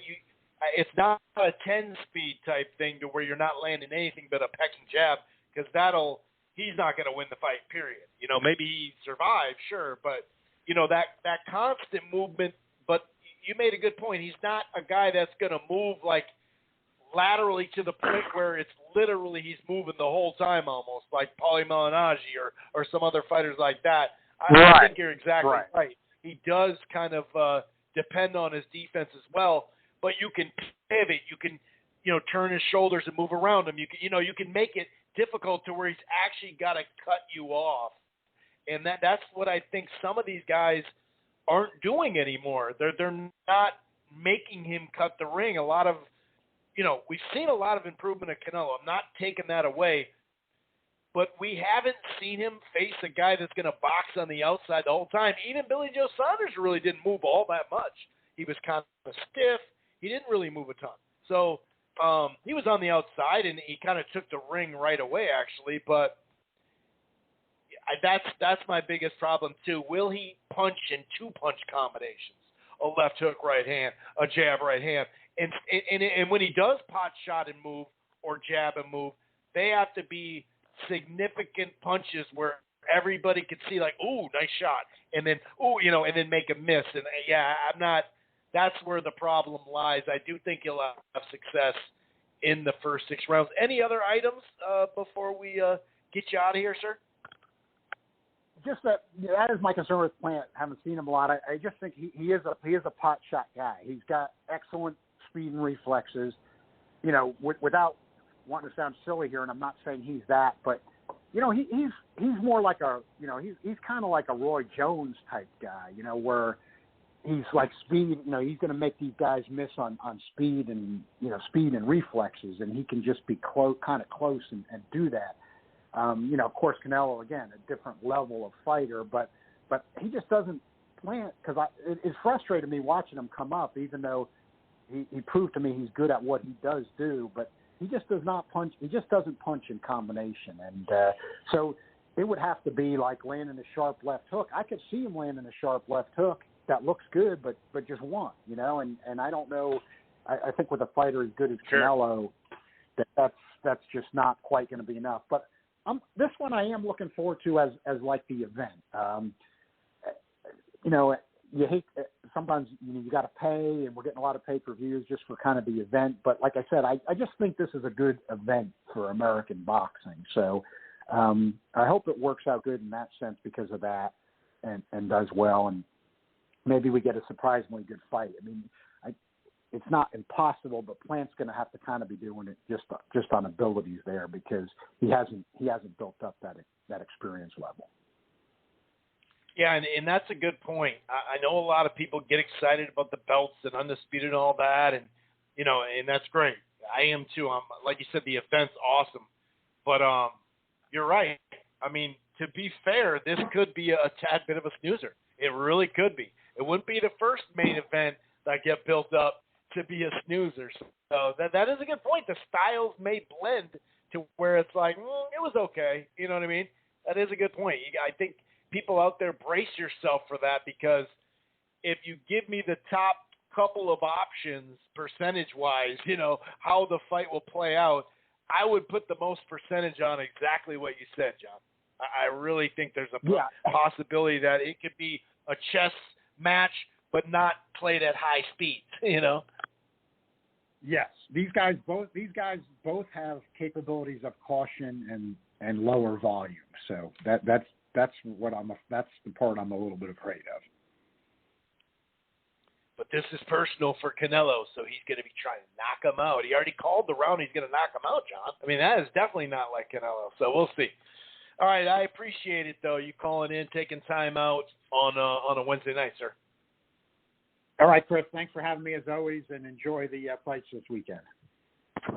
Yeah, you too. Have a good weekend. Peace. You too. Take care. Yep. All right, 508. I'm going to get your take in a half a second. I do think the first 6 rounds, I kind of feel like, not to say it's going to play out exactly like what Billy Joe Saunders does. And, I understand, he does fight, a different style, obviously. And different stance and everything, right? I mean, he does. And I'll say this: he looked a little slow in that fight. And 168, I never felt like was a great weight for him. His weight and his performances in the last few years are just all over the place. That said, though, I did think he looked good against Murray, but what's that really saying at this age for Murray, right? But with that said, he was in shape for that fight, no doubt about it. And he did win rounds. I mean, some of I love the UK fight fans and all that, and the UK fighters and any fan base really. But there was some people that had Billy Joe up 5-3 in that fight, and just 5 rounds. Come on, dude. Saunders wasn't winning all those rounds just because he may have outlanded him in some rounds. Some of those rounds he won. Some of them he got hit harder too, and that's what made him lose the round. But that's the only thing holding me back from saying this is going to be a competitive fight the whole 12 rounds is exactly what John said. The fact that, yeah, we know he's faded before, but can he, just make that somewhat, I say minor uptick in output, only because, it doesn't have to be 3-4 punches. And that's how you're going to get hit with something huge if you stay around too much. But constant pivoting, moving, grabbing, clinching quick, turn them. Make the jab actually count. Throw it to the body. Mix it up. Left hook. Lead left hook after the jab. Whatever. Just try to punch at, just more active throughout the whole fight. And then when I do mean movement, I don't mean the Ali shuffle. I don't mean being on the move the whole time because, like John said, that's not his style either. But he is an outside fighter that can make people miss and make people pay. But will it come enough to where he wins rounds and banks it up? If it's 3-3 after 6, I'm not going to be shocked.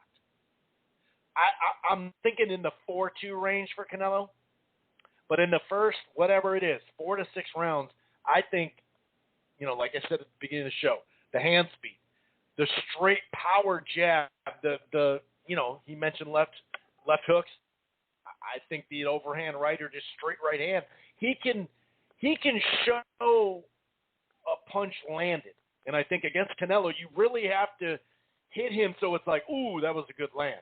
Okay, now he's on the move. Ooh, that was another good land. You know what I mean? He's got to fluster him, frustrate him, whether you're right in front of him, making him miss in saying something to him to get him pissed off. I don't know. You don't want to spend too much energy trying to get Canelo pissed off, though. You already did that, so it's like there's no point in expanding it too much. Now, if you're winning the rounds, do you want to maybe, fluster him more? If you're missing and someone's talking to you, yeah, that does start to add up on the conscious, and you get tired. That's another thing.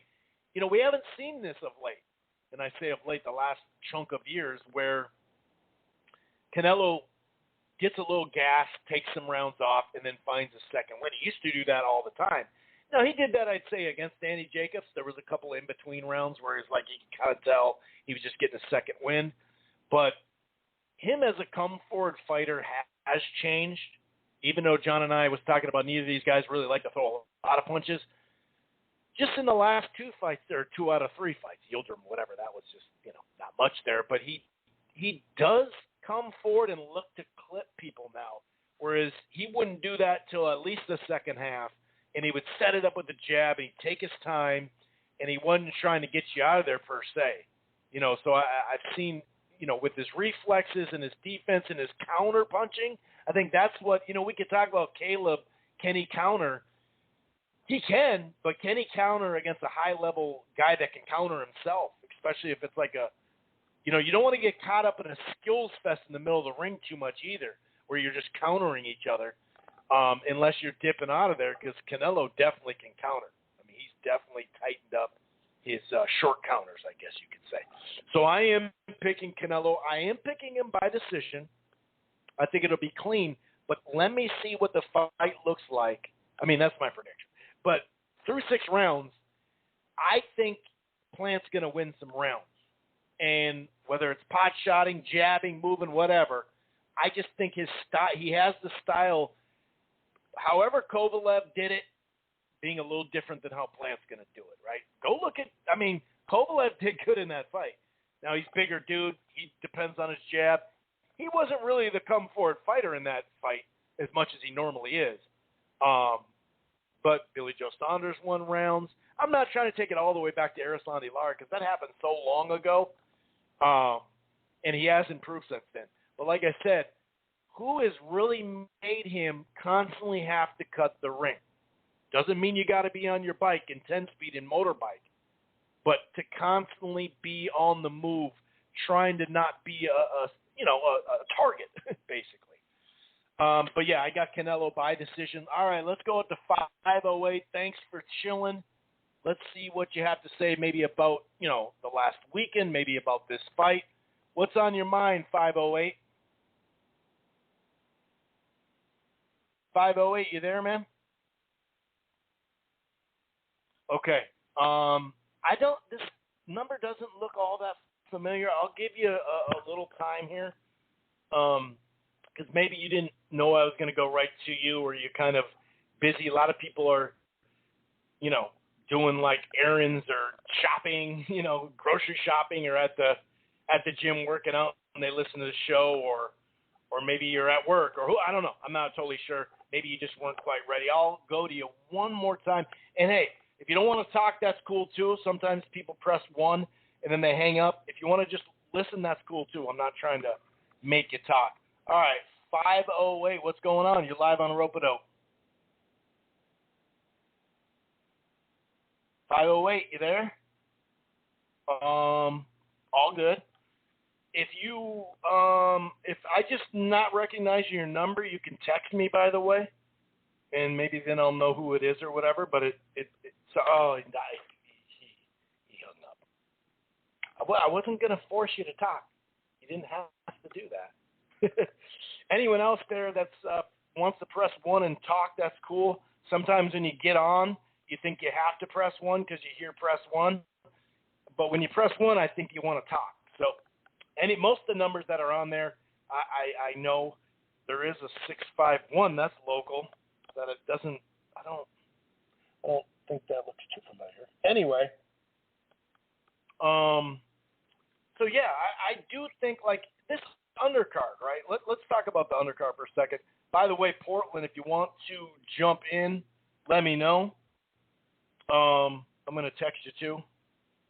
So it's up to you. Maybe you're chilling too. That's cool. Whatever you want to do. By the way, for those listening to it in the browser on Blog Talk,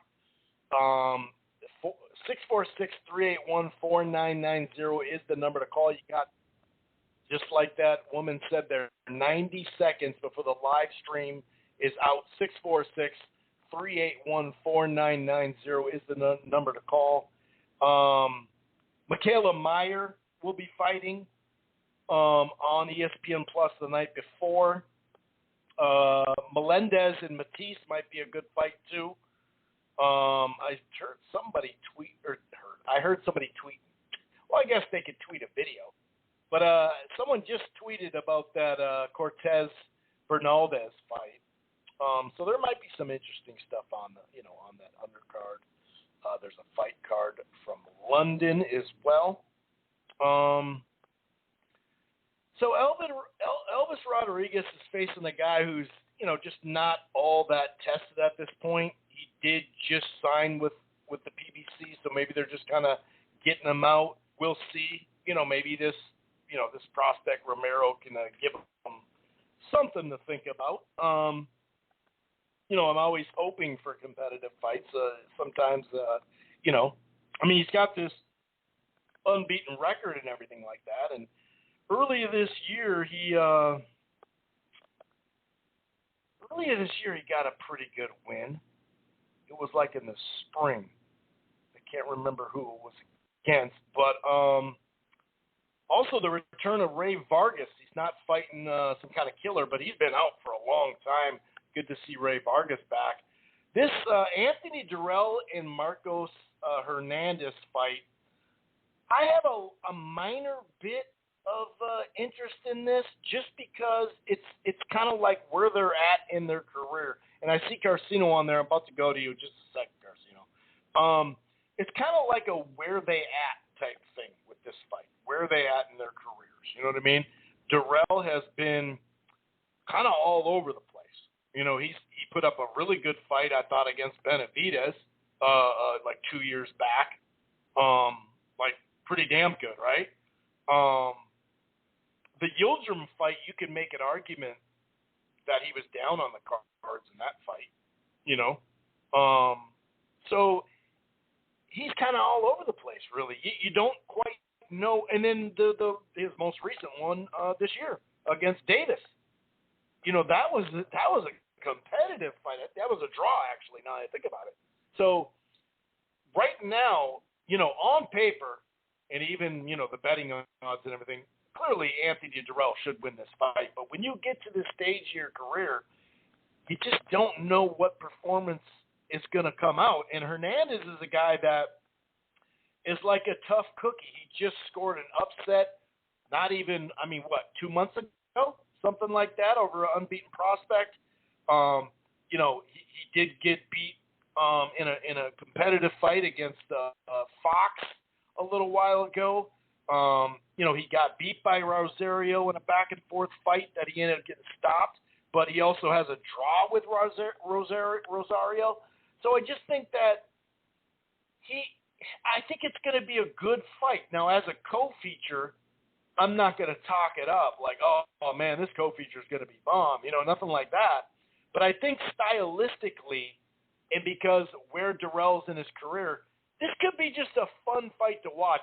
You know, undercards, unless you have that just major co-feature where you're like, oh, dude, that's money, right?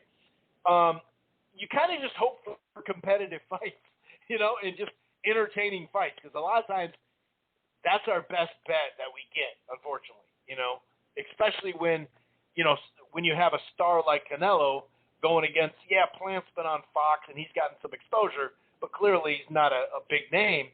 So there's a lot of money tied up on the top of this card, clearly. So let's just hope that Vargas and Baez just pops off, which I actually think that could be a good fight.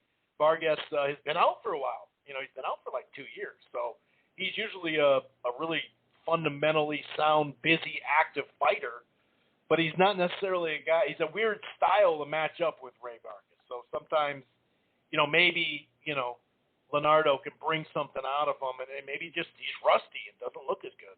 We'll see. So I'm hoping that one of these fights that just pop off as a good action fight, it just kind of sets the tone. You know what I mean? But I'm not anticipating it just because, like I said, there's not that money co-feature, or even the Wilder Fury undercard turned out to be not as great in the ring per se, but on paper it was like interesting matchups and stuff like that. So let's hope for the best. All right, I'm going to go ahead and bring in Carcino into the fold. What's going on, Carcino? How the hell are you, man?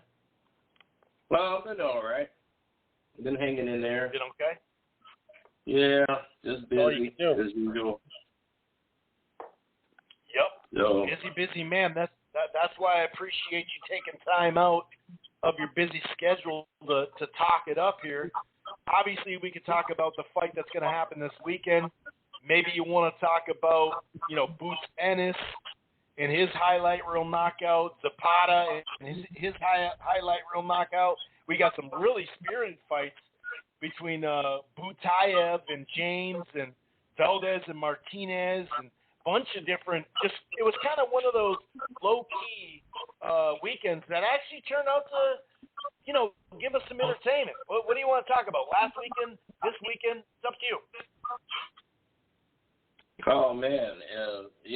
I didn't get to see that many fights this weekend. I saw the Zepeda fight against Vargas, which was hilarious because the whole build-up to that was crazy.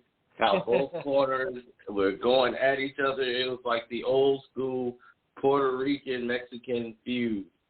It was crazy. Like I was the crowd just, like, was into it too. away. You said what?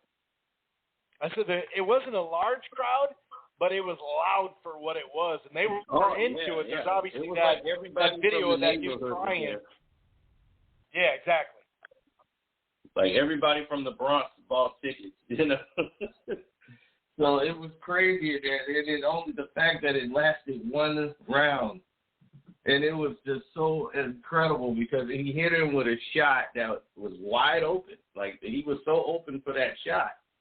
And he was just throwing it just because he was open. He didn't know it was going to do all that. Oh, my goodness, man. That was the most stunning result of the night. Like, you can hear the air get sucked out of the place when he went down. It was like, like you heard, like, everybody take a breath. And then they've been showing the clips of, like, his cousin or brother crying at the end of the man. Crying, yeah. Yeah, it's just being consoled. It was just like, oh, my God. It was unbelievable. And now everybody was like, it's too much too soon, too much too soon. But he talked the part. Like, they were actually going to make Zepeda the underdog in the fight. You know, like, the guy was at home. Everybody's thinking he's the new rising tide. He's doing all this talking. But you see, the guy who was more calm, the guy who was more seasoned, actually won the fight. I wouldn't mind seeing a rematch of that fight because we never really got to see the engagement of it. But down the road, I think it would be a good battle. It's too soon now, I think. But down the road, I think they can make that happen. This time it'll have much more appeal behind it, but Vargas got to win some fights now. He got to get some fights under his belt. Yeah. He does, because he doesn't even have that many good wins as it is. So he definitely should kind of rebuild and get back into it, because he's a good young fighter. Definitely first round knockouts happen. You know what I mean? So that can happen. That's done. I did see Boots in this fight. The only thing I like Boots in this, and everybody thinks he's the next great thing, but I'm like, he's never really been tested yet. Sure. And I'm like, it's kind of hard to gauge him, but I'm like, he's never really been in an uncomfortable situation. Like, he's always been the guy that's in the driver's seat. So when you're that guy that's always in the driver's seat, this seems to be the scenario play out. Because I'm watching it and I'm like, well, he's in control. Is at his pace. It's an opponent that's pretty much tailor-made for him. I like that he's kind of, positioned himself in a way where it's like a Floyd Mayweather style and shoulder roll, kind of relaxed, but he's got power. Pretty big. But to me, he hasn't really been tested yet with a lot of different styles. It seems like they're putting him in a showcase fight to make him look good. But when it gets hot, we'll see, where he really is. But it's like a similar situation with a couple other fighters when I was Robert Easter Jr. when he was first coming up. And people thought I was hating on him. Like, you're hating on Robert Easter Jr. I'm like, no, I'm actually not. What I'm doing is I'm pointing out the things that he's doing wrong that people are just ignoring. Like, he was telegraphing his punches. And I'm telling people, like, hey, that guy's telegraphing the shots. When you go up against different competition, I'm like, I told him this to his face. I'm like, I was right there with Robert Easter. I said, Robert, congratulations on your victory. I'm just got to let you know. If you do this with another opponent, you're telegraphing your left hook and everything, and you're giving up your height. Another experienced fighter could use that against you, so you got to be careful not to do that. He almost looked at me like, who is this guy? And what's his name? Nate was like, no, he knows what he knows the game. He knows what he's talking about. So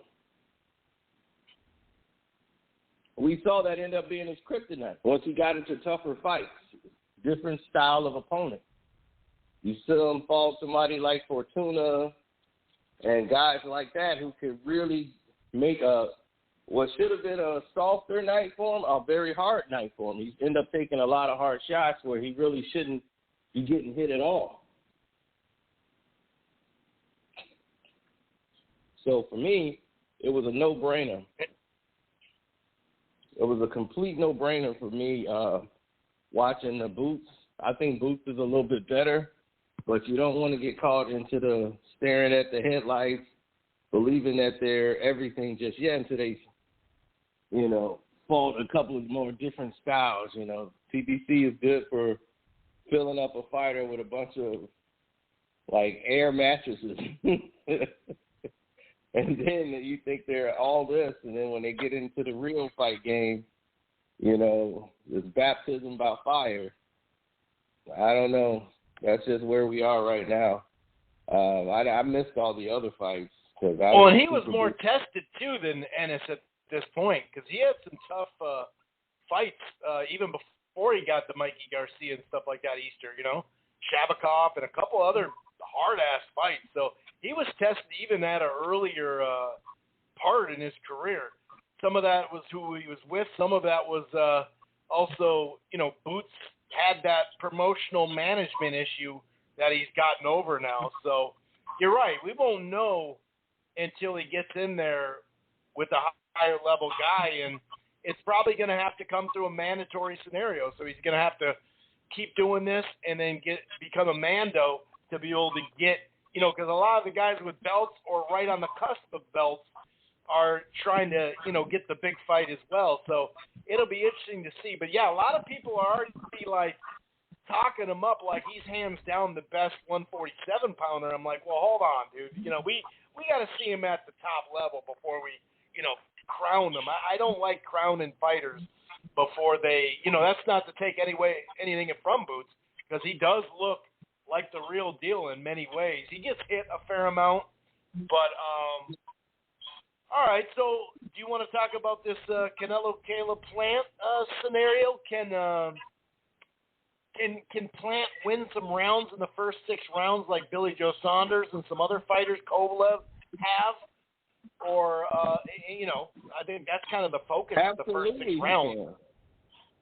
Absolutely, he can. So that's the thing that I was talking about, was that in the beginning when I was talking about the fight, is that he's a guy that can win rounds. Like, he has the skill to get things done. Like, where he can win rounds, but if he can't hurt Canelo or get Canelo's respect in the ring, it's going to be a long night for him.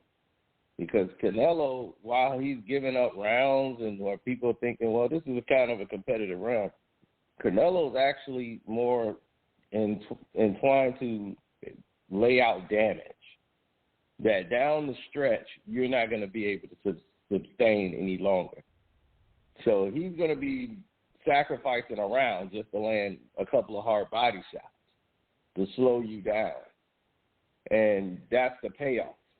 Because he's thinking down the road, I'm going to stop this guy in about 6, 7, 8. Canelo's never been like, I'm going to knock you out in the first round type of guy. The type of style he is, he wants to see what you're going to bring. And once he feels what you have, then he normally can adjust and make his, adjustments to the fight. Now, the thing with Caleb Plant that we've seen is that he could deal with certain fighters with power. He knows how to say he's not too proud to tie someone up, and say, hey, I got to tie this guy up. I got to get a blow. I got to turn him. I got to use what I can to survive in this ring right now. I need to get a couple of blows, before I come back. And he's good at trying to weave out certain shots, but sometimes he gets a little too fatigued and he gets a little too absent-minded in the ring, and he drops he loses track of concentration and he abandons the jab. And that's not going to help you in a fight like this.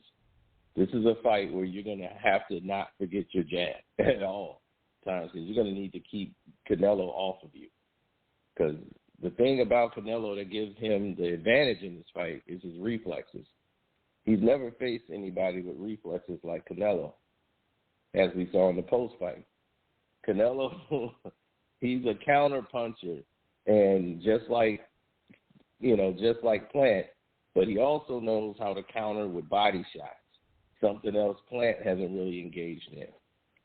Statiske, he fights with his chin straight in the air, a counter shot to put him down.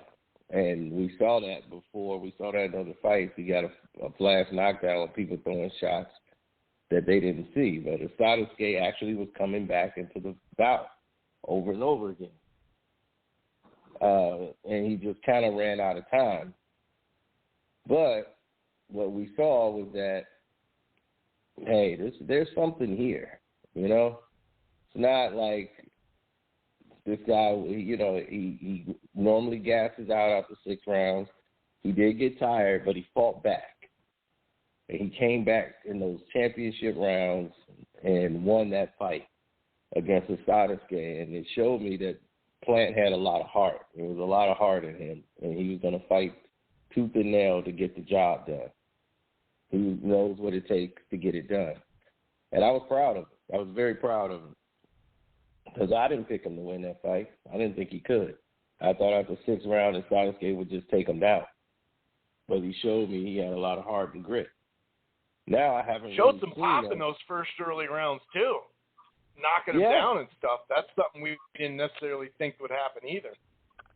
No, it didn't. But it didn't surprise me because I've seen the Statiske get knocked down before. But because he leaves his chin so far high in the air, if you throw a sweeping left hook, you could catch him. You know, he won't see it coming, counter shot. Or if you throw a combination and finish with the hook, he won't probably see it. He'll probably pull straight back into it. But, yeah, I didn't see that happening either. But it was surprising, and it was great to see for Plant because I didn't think he would be able to do that either in the fight. But especially it didn't surprise me when he dropped him. Yeah. And I'm like, whoa, man, he caught him. And I just thought, okay, flash knockdown, he'll get up and finish the fight out. But what I saw was just at different paces, I saw a whole different mentality when it came to the approach of Plant. He definitely wanted to fight more. He wanted that fight more. And since his fight since then, I haven't really seen that much of the same fighter I seen then.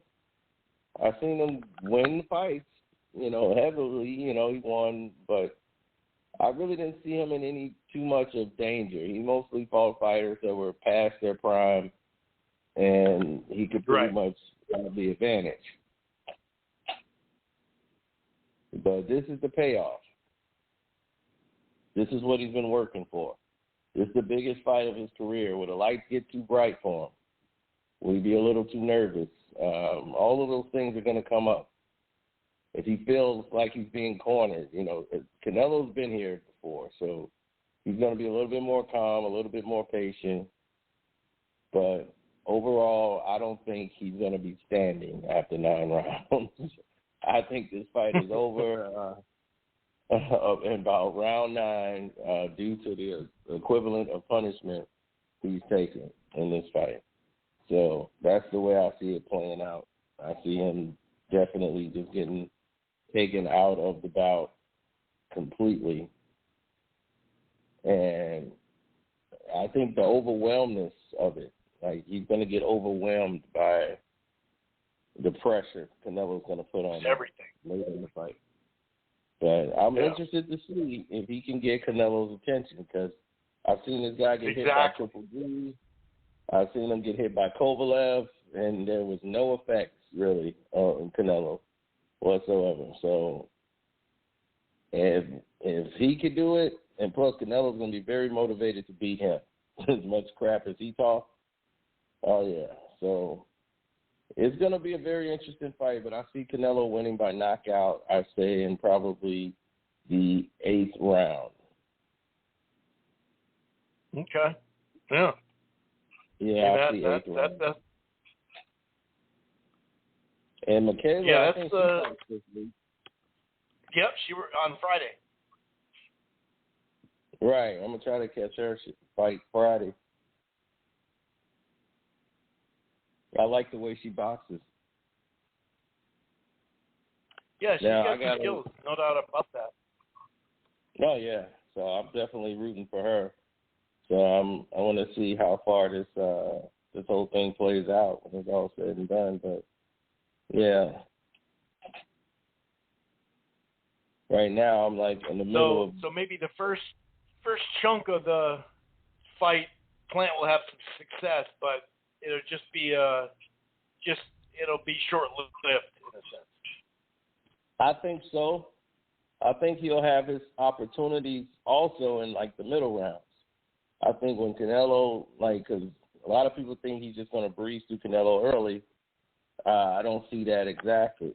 I see a competitive couple of rounds.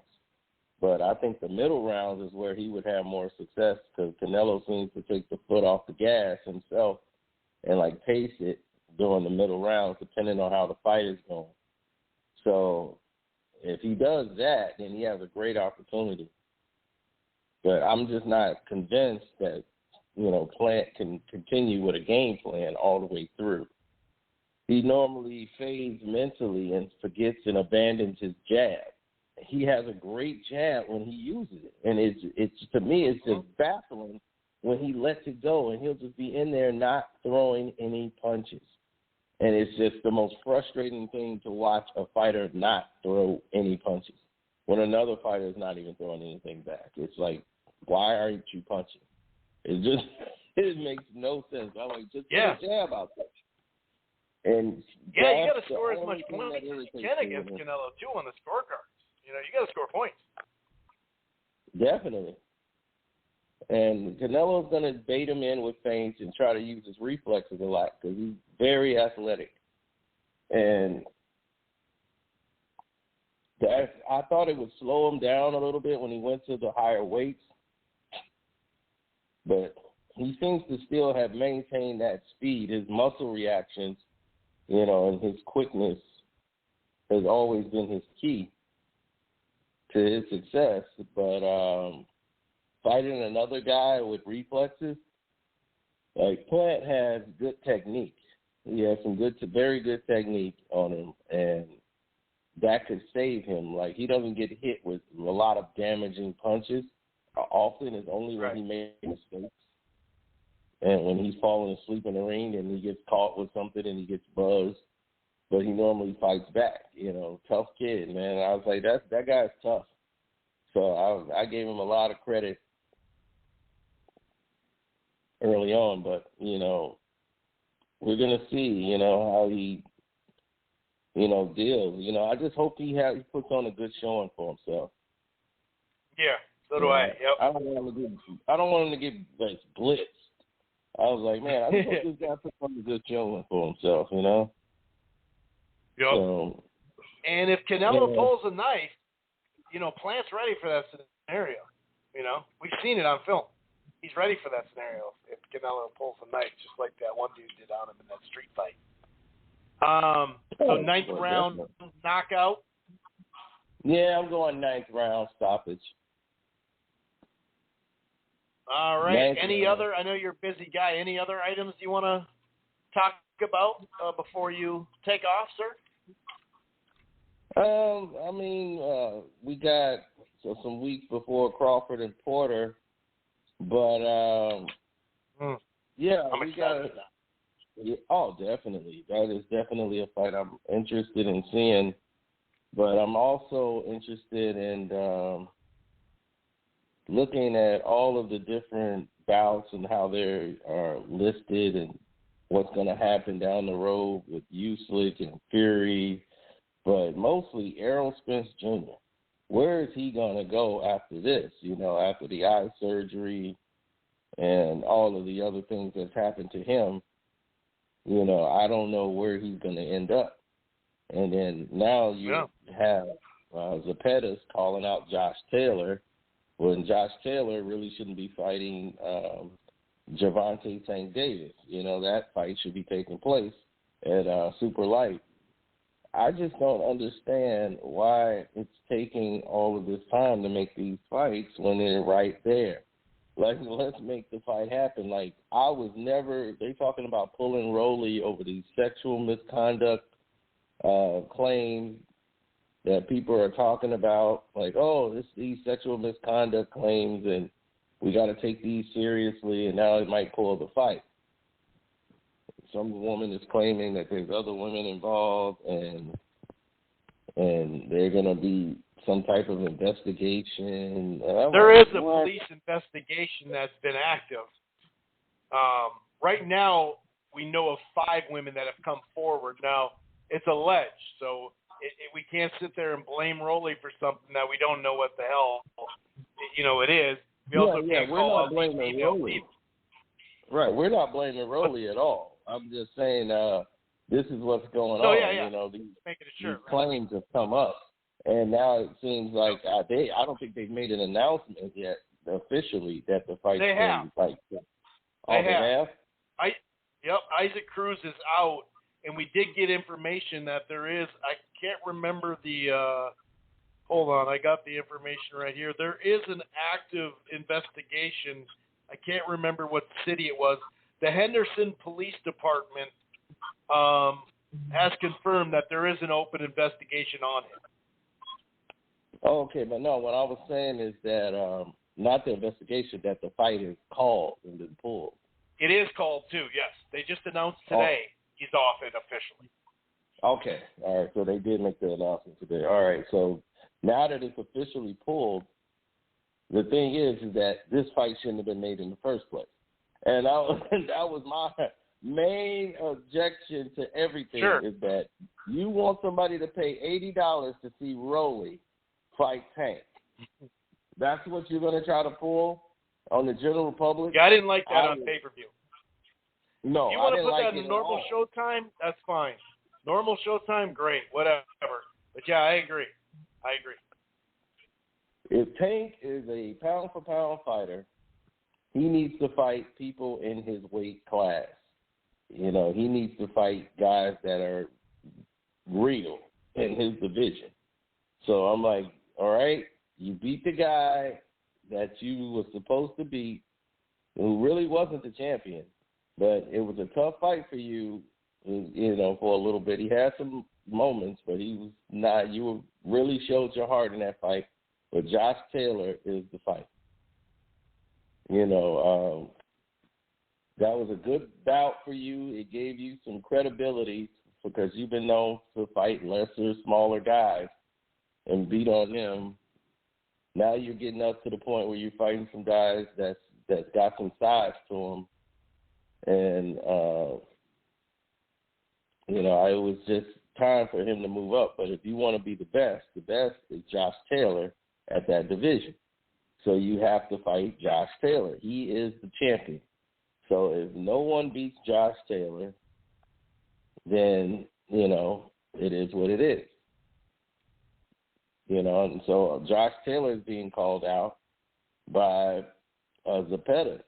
Zepeda wants that fight with Josh Taylor and making that fight. But my thing is, why isn't Tank calling out Josh Taylor? That's one thing I'll say about right now, as far as making the fight, I agree with your point. Or just fight at 135 and be there and fight, top dudes or whatever, whichever.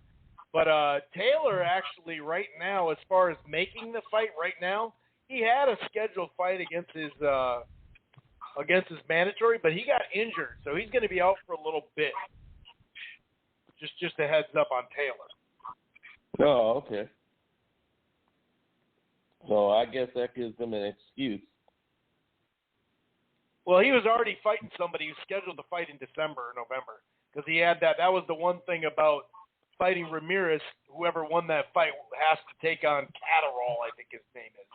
You don't have to. You can just drop the belt technically, but that's what the plan was after, as far as contractually to keep I think it was the IDF. I don't know, one of those sanctioning belts. But either way, there's plenty of guys at 35. it's funny because we have these matchups at 35, and they're not necessarily the ones we want. Besides, you could say JoJo Diaz and Haney. So we have like 4 fights happening at 135, and you just hope this is like the quarterfinal, you know? It's like, all right, now the next one, and the next one, and the next one, you know, and that's what we definitely need from these guys at lightweight, man. I'm on board. I agree.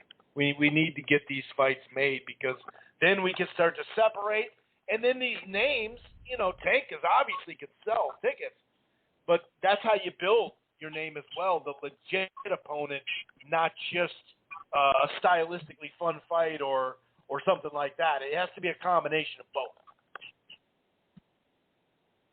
No, I'm looking more at like what's his name, Oscar Valdez. You know, him fighting Shakur Stevenson. That fight, you know, I feel that should be made now. That'll be a good fight for Stevenson on his resume to get some of these top guys fighting. Like, we need to get some of these division champions fighting, you know, like it's time to get it going. And the Charco brothers, you know, Roman Gonzalez, I remember him fighting, but the Charlo brothers, like, what's going on there? You know, it's like we don't know what's going on. Jamel or Jamal, who's fighting who? Mel is coming off an undisputed fight, though, so I don't think we should give him too much stick. I'm not giving him slack. I know he got the rematch supposedly coming that I think he'll win the rematch. Yeah, Jamal is the one I'm really. Jamal needs a big fight. Whether it's Andre or Golovkin, he needs a big fight.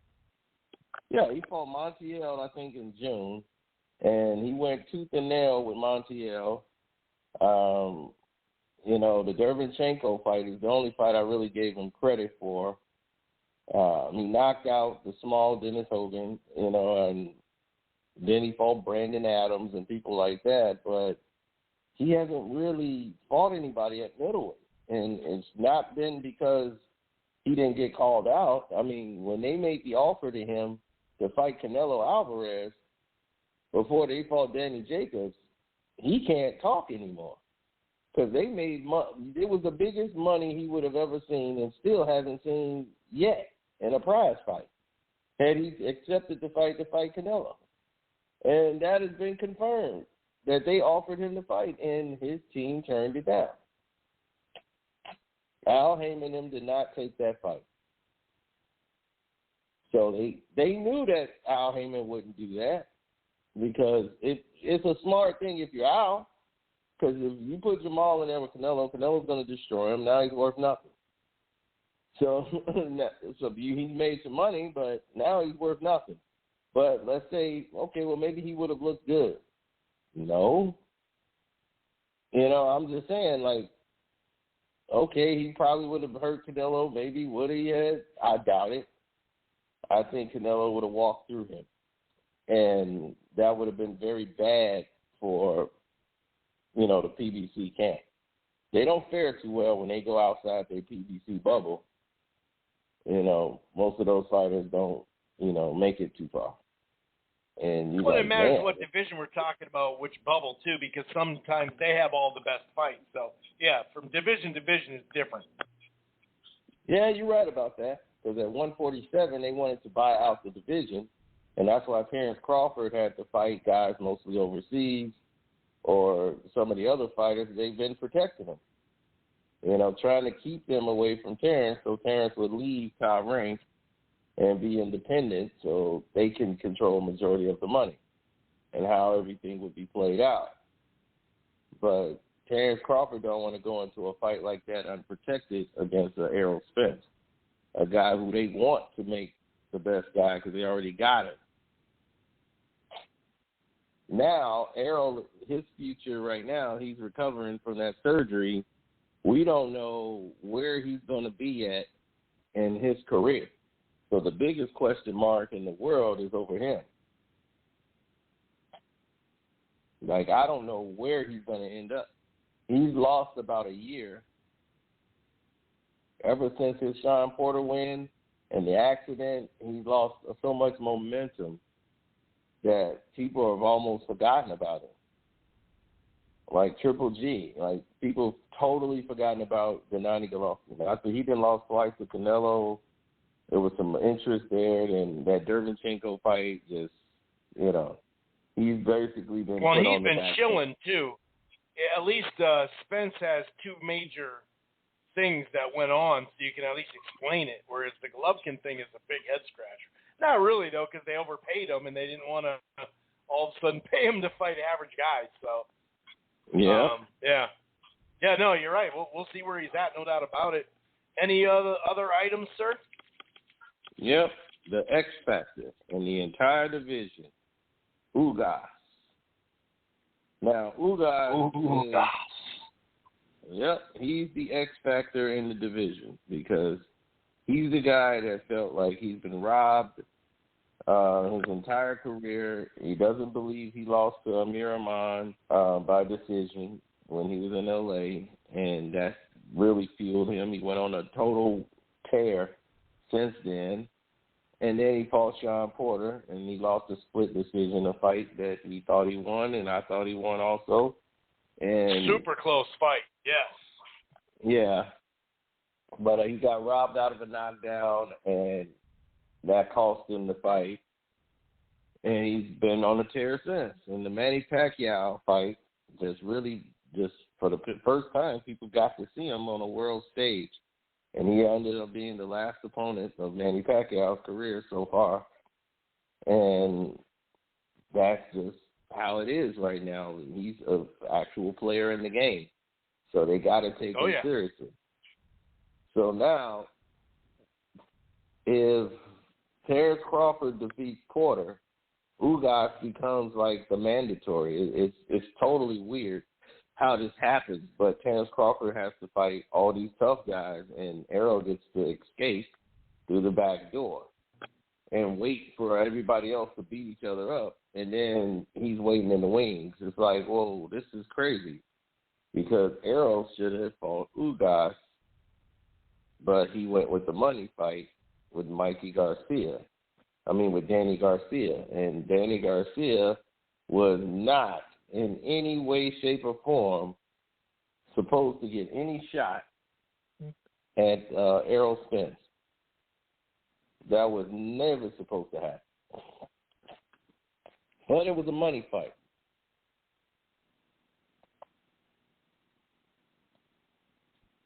I didn't agree with it,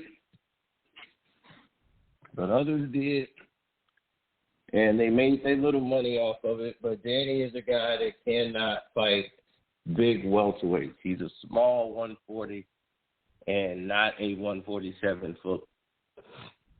I don't know if he's escaping the fight, though. I mean, he already had a fight date signed, either Ugas or Pacquiao. He took Pacquiao, and then in February, Ugas even said he had a contract to sign. He signed a contract to fight Spence for February.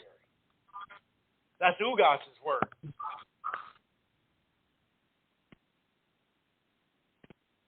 All right, hold on 1 second. Yeah, there is some there's something, some sort of reverb or something. Yeah, I was like, whoa. It just started. It hasn't been going the whole time, though. Well, the thing is that they went right ahead when the fight was over to announce the Mikey Garcia fight immediately. Like they were doing not the Mikey but the Danny Garcia fight after the the Porter fight. It was supposed to be in January. Yeah, right. Yep. They were already had plans of doing a skip to Malou and then go on the money fight with Pacquiao. Right. So when they decided to take that route, you think Spence is afraid to fight Ugas? I don't think he's afraid. I think the team is afraid. The team. Okay, yeah, not him. Yeah. That's a fight that's risky for Errol. Errol could win it, but it'll be a tough win. And then it's a fight he might not look that good in. This is a big 154 size welterweight, just like him. He doesn't fare well. This is a guy that started off at 54, and he was getting rocked, and they had to put him down at 47. So they know what they're doing. They kept Errol fighting these little 130, 140 fighters for a reason. So Kell Brook is a little 140-pounder? That was the champion. He had no choice. Kell Brook had just came off of fighting at 160 pounds to fight Gennady Golovkin and coming off a broken eye socket. Yeah, it's true. What about Porter? You look at him as a small welterweight? No, Porter is the guy who's tailor-made for Errol. This is the guy he's supposed to beat up because this guy just comes straight ahead, throwing punches. So this is tailor-made for Errol at this point. But they built his career up fighting Mikey Garcias and all these little bitty guys. That's his whole career.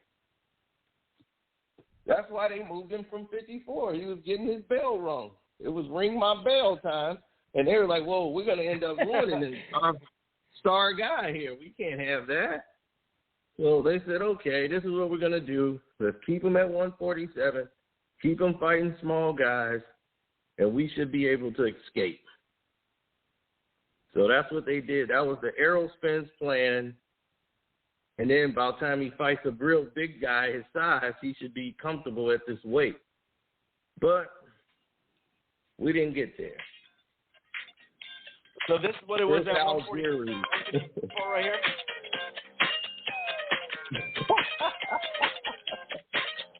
It's 154 today? Yep, at 154, they were ringing his bell. He was ringing his bell. I love that you can pop that up on YouTube quick. Well, once you said it, I was like, search. Right. I mean, there was nobody of any stature on his record until he fought Kell Brook. I mean, beat Chris Algieri. I mean, he had fought Phil LaGreco at the time, I think. And that was about it. If you remember anybody that he fought after that, after he won the title, there was Peterson. I remember he fought Lamont Peterson, who was a shell of himself at that time. And then he fought, I don't know where they found this guy. Yeah, that dumbass mandatory. It's the IBF mandatory, dude. You can barely ever trust it. This guy was 22-0, I think, and he was like undefeated. And I'm like, who is this guy? He's 22-0. I'm like, I've never heard of this guy. Man, hey, we might have a fight here. Oh, boy. This was a big I got to admit, I don't think that his people are having him duck Ugas because they literally sent him a contract to sign. So to me, I can't call that his people want to duck him when they sent a contract to Ugas and he signed it. I'm not sure if they're ducking him. You know what I mean? I am. 100%. I love that. Well, I know you are. Contract, yeah, right. Just because you send somebody a contract, don't mean that you want to fight him. It depends on what's in that it's contract. a step in the right direction, though. They had a date for it. They had a date for it and everything. This is Ugas's words. Mm-hmm. Then what happened? Well, why the fight didn't take place? Because they put in the damn. They already called the damn tournament for Ugas. The Stanonius and actually Butaev, which would be a good fight. But I think he should just drop the belt and just go for it. I know that sucks for Ugas, but if the WBA is going to be like this, I just drop it. It's easy for me to say that though, but I don't know. But then maybe that fight wouldn't happen. Either way, though, we don't have a whole lot of time left here. We do want to get Portland in. Any other items that you'd like to speak upon, sir? Oh, no, that was it. So I just wanted to bring that up. I'm going to let everybody get on. I'm really pumped for that Crawford Porter, man. I think that's a good fight. Very interesting Crawford fight. really gets to. Crawford can really send a message with this fight. Yeah, he can. I mean, because now he's going to shut up a lot of people, especially if he does a better job than Errol, then there's nothing they'll be able to say.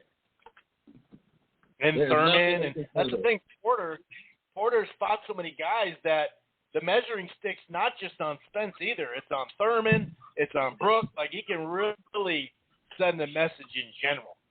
And nobody's going to say Porter's out of his prime. You know what I mean? I mean, some people will, but, you know, on average, we all know Porter's in shape. He's ready to go. I'm really excited about it. All right, man. Enjoy the fights this weekend, and we'll talk to you next week. All right, man. Take it easy. All right. Take it easy. All righty. I'm going to go out to Portland, 503. Make sure he's ready. Yep, it looks like it. He texted me. All righty. It looks like time. Oh, hold on. Let me reset my damn page here. By the way, let me just refresh something. I'll let you close the show either way. There was some from Salvador Rodriguez from ESPN Deportes. You know, we know about Zepeda and Josue before the fight, Vargas, you know. But after, you know, there was some issues too. Zepeda and their team were coming back, and there were some family members were attacked by some followers of Jose, I should say. Yeah, Josue. Now, when you say you know, we got to keep that in mind, because some people were saying, well, Zepeda's brother got suspended by the commission, and a handful of people were asking, well, what about Zepeda's family and team members after they got, you know, Vargas should be suspended immediately by the commission, but we don't know for a fact that was members of his team or him, right? I mean, you know, the report was that it was other people, and followers, supporters. So you can't really sit there and be like, oh, you get suspended because of fan base. You know what I mean? Because of your fan base. To me, that's kind of weird. So it shouldn't be long here, 503. I just kind of rebooted out of it and going back in now. Like I mentioned earlier, Haney and Diaz is official for December 4th. That's a really, really good fight at the MGM. This is what Roley said, by the way. He said, although the allegations against me are totally false, and I will prove that through the legal system, I agree that it's the best interest of everyone involved that I not participate in the upcoming pay-per-view event. After clearing my name, I will return it to the ring and by the way, Uzcategui, we were talking about him earlier, he tested positive for a banned substance. I don't know if we talked about that last week. But shouts out to Kyron Davis for taking that fight. That's really dope. So, you know, at least the show goes on. Benavidez gets a fight, so he's not just, you know, barely getting like just a camp in and that's it. Also, Jose Ramirez, this is Coppinger. Jose Ramirez and Jose Pedraza have agreed to terms for a 140-pound or a 140 fight February 5th. So that's a good fight coming off a loss for Ramirez, no doubt about it. Someone just sent this to me. Devin Haney and Diaz on DAZN pay-per-view. DAZN announced his first pay-per-view event will be in December. I haven't heard that. I don't know what you're talking about there. Lomachenko and Comey is going to be the night of the Heisman. We know that. That'll start after that. So that's always a pretty good night, especially, you know, obviously to go on, you know, on your side. There was, you know, to get that big bump from the ratings. There was some talk about, we've talked about this before, that DAZN is going to buy BT Sports, and there was an article about it, but that didn't finalize it. You know what I mean? I don't really know if it's 100% factual. On IFL TV, though, Frank Warren said, "We have an exclusive agreement for all boxing on BT Sport. If it were the case, that's for them to sort out, like if that's where it was the case that they're buying it. My contract, if anyone tries to interfere with it, there'll be a big problem." But, if they're both on the same platform, that would be dope. I think that'd be great. What else we got for news? I think there's one more news item I wanted to hit up. Oh, yeah. Actually, Canelo was talking about Ryan Garcia and how he still needs to dedicate himself a little bit more. These were quotes from theboxingscene.com. He says, "Look, Ryan has a lot of talent, but to me, in my eyes, he's wasting a lot of time wasting his talent. I look at him and don't see him 100% dedicated to us. That's a bad signal. We always remind him as a team to come into the gym to train and to learn because you need to be in the gym. You're learning day to day at the very minimum 5 times a year. Fighting 5 times a year.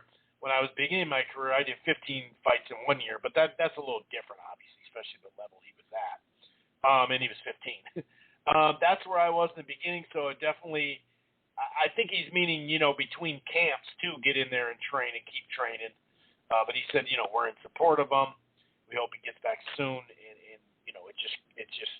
it's criticism, but it's not, over the top. He's just being, constructive criticism is what it is. Here's some boxing Twitter. Someone actually sent me this. I saw this today. There's this picture of Caleb Plant, right? And he's got this trucker-style hat on. And here's Glazer. This dude's a degenerate when it comes to boxing anyway. Here's a white guy, Caleb Plant, that supposedly identifies with black, which is just weird to say, supposedly identifies with black people, or what do you mean? Just identifies with black. And he said, that's cool, but he's wearing a trucker-style ball cap, not an urban-style ball cap, with his name on it. Phony bastard Plant going to get disowned after Saturday night.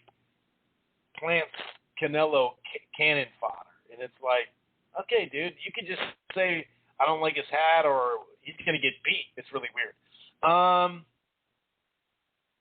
Someone says they're mad. Oh, this is Art Man. They're mad we think a much bigger, faster, skillful, undefeated American champion can beat Canelo. Check Canelo record for beating undefeated Americans. I mean, undefeated Americans. Okay, so how many he fought? What? Mayweather as an undefeated American. Danny Jacobs, Austin Trout, he was undefeated, wasn't he?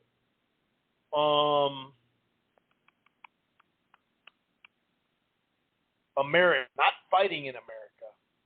Obviously, Floyd, but you can't put Plant and Floyd together. Okay, it looks like it's up.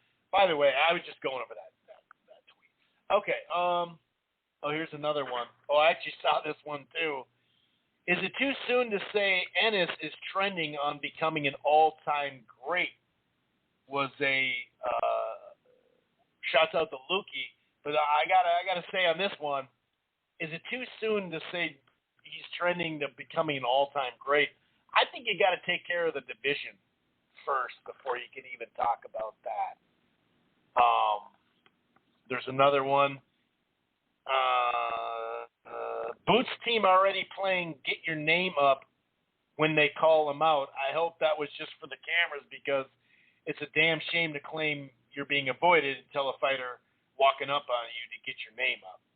And that happens a lot in boxing, if we're being honest. Not sure they'd pull an A-side out of this fight, though. Not sure they would have pulled Tank, the guy generating pay-per-views in the gate. Would Canelo have been pulled? I'm not sure. Just thinking, and that was a Raging Babe. Yeah, that's a good point. I mentioned that earlier. All right. It looks like it's up and go. We're going to let you have these last handful of minutes here. All right, 503, take it away, my brother.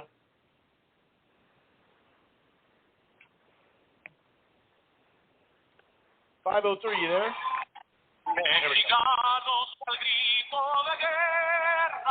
el acero apretado y el brigón, y retiembla en sus centros la tierra al sonoro rugir del cañón. Hey, yo, what up, Chris? Hey, yo, I'm doing good. Here in cold, rainy Oregon, man.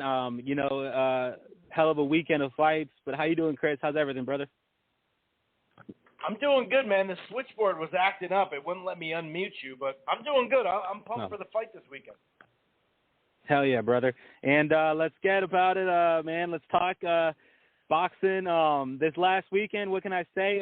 If I could say one real quick thing, man, I thought last week, we had a battle of two Mexicans, but, man, I didn't know leading in here was a Mexican versus Puerto Rican war. So, and also I thought I picked Josue just on the name. Josue didn't get it done. Zepeda, look, what can I say, got it done with one shot or a few shots after that and completely annihilated him. So in the first round, what can I say, man? Zepeda looked good. I would love for him to get that Josh Taylor fight now coming up after having that kind of win. It only looks good on him, So, but man, what a first round knockout, and also too, man, what a crazy meme or a crazy gif or whatever they're called now that about the brother now, you know what I mean? Him crying and shit. So I thought that was pretty funny. I saw that shit everywhere for every situation. Whatever that situation you have, put it on there. So I thought it was pretty funny, man. And but man, that was a good fight for that main event. And let's get into the Showtime Boots. Boots Delorme. What can I say? Boots got it done in the first round as well. I like this guy. He definitely was flashy. He showed a little whatever the little bit that he showed, it was good. He was able to stop him, and made Thomas Delorme just look made him look really bad. And it's funny now too, man. I could just African American fighters, man. They're the first ones to always get like he's the second coming, or he gets so much praise after one fight like this, and it's like it just seems to me, he still got a lot to prove in in fights. This is good, leading up. He's got two good wins, Lipinets and Thomas Delorme. So it's looking good for the kids. So but yeah, don't like. I just saw so many media outlets saying that he could beat like anybody at 47 right now, and it just everybody needs to calm it down a little bit after even though he did good in the first round, and also Jamal James and Butaev. This was a good fight. It was a good.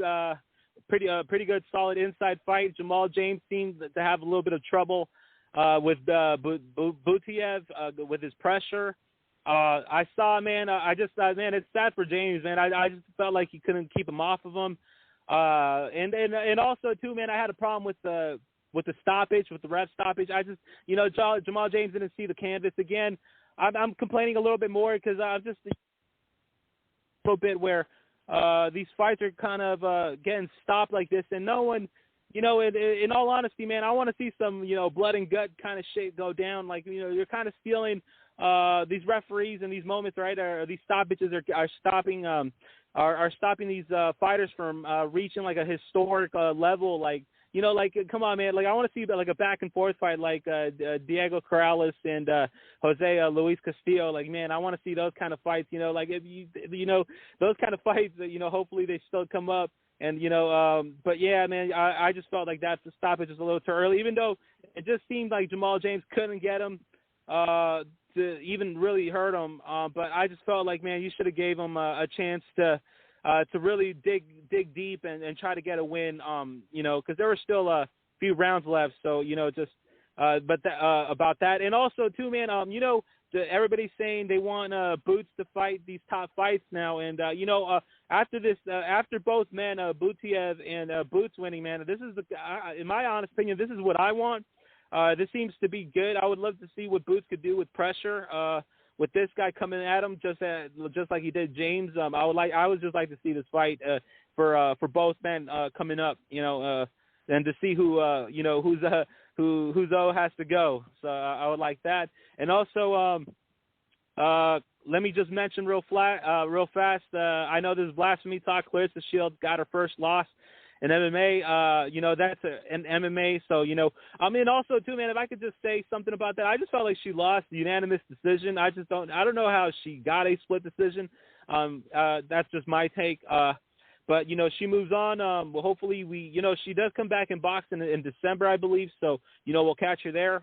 But, running out of time. I don't want you to get cut off. All right. Who do you think Canelo All right, brother. plan? How do you see the fight breaking down? Oh, here we go. Yes. Yes, brother. And, also we got the big main event, the big enchilada this weekend, Canelo versus Plant.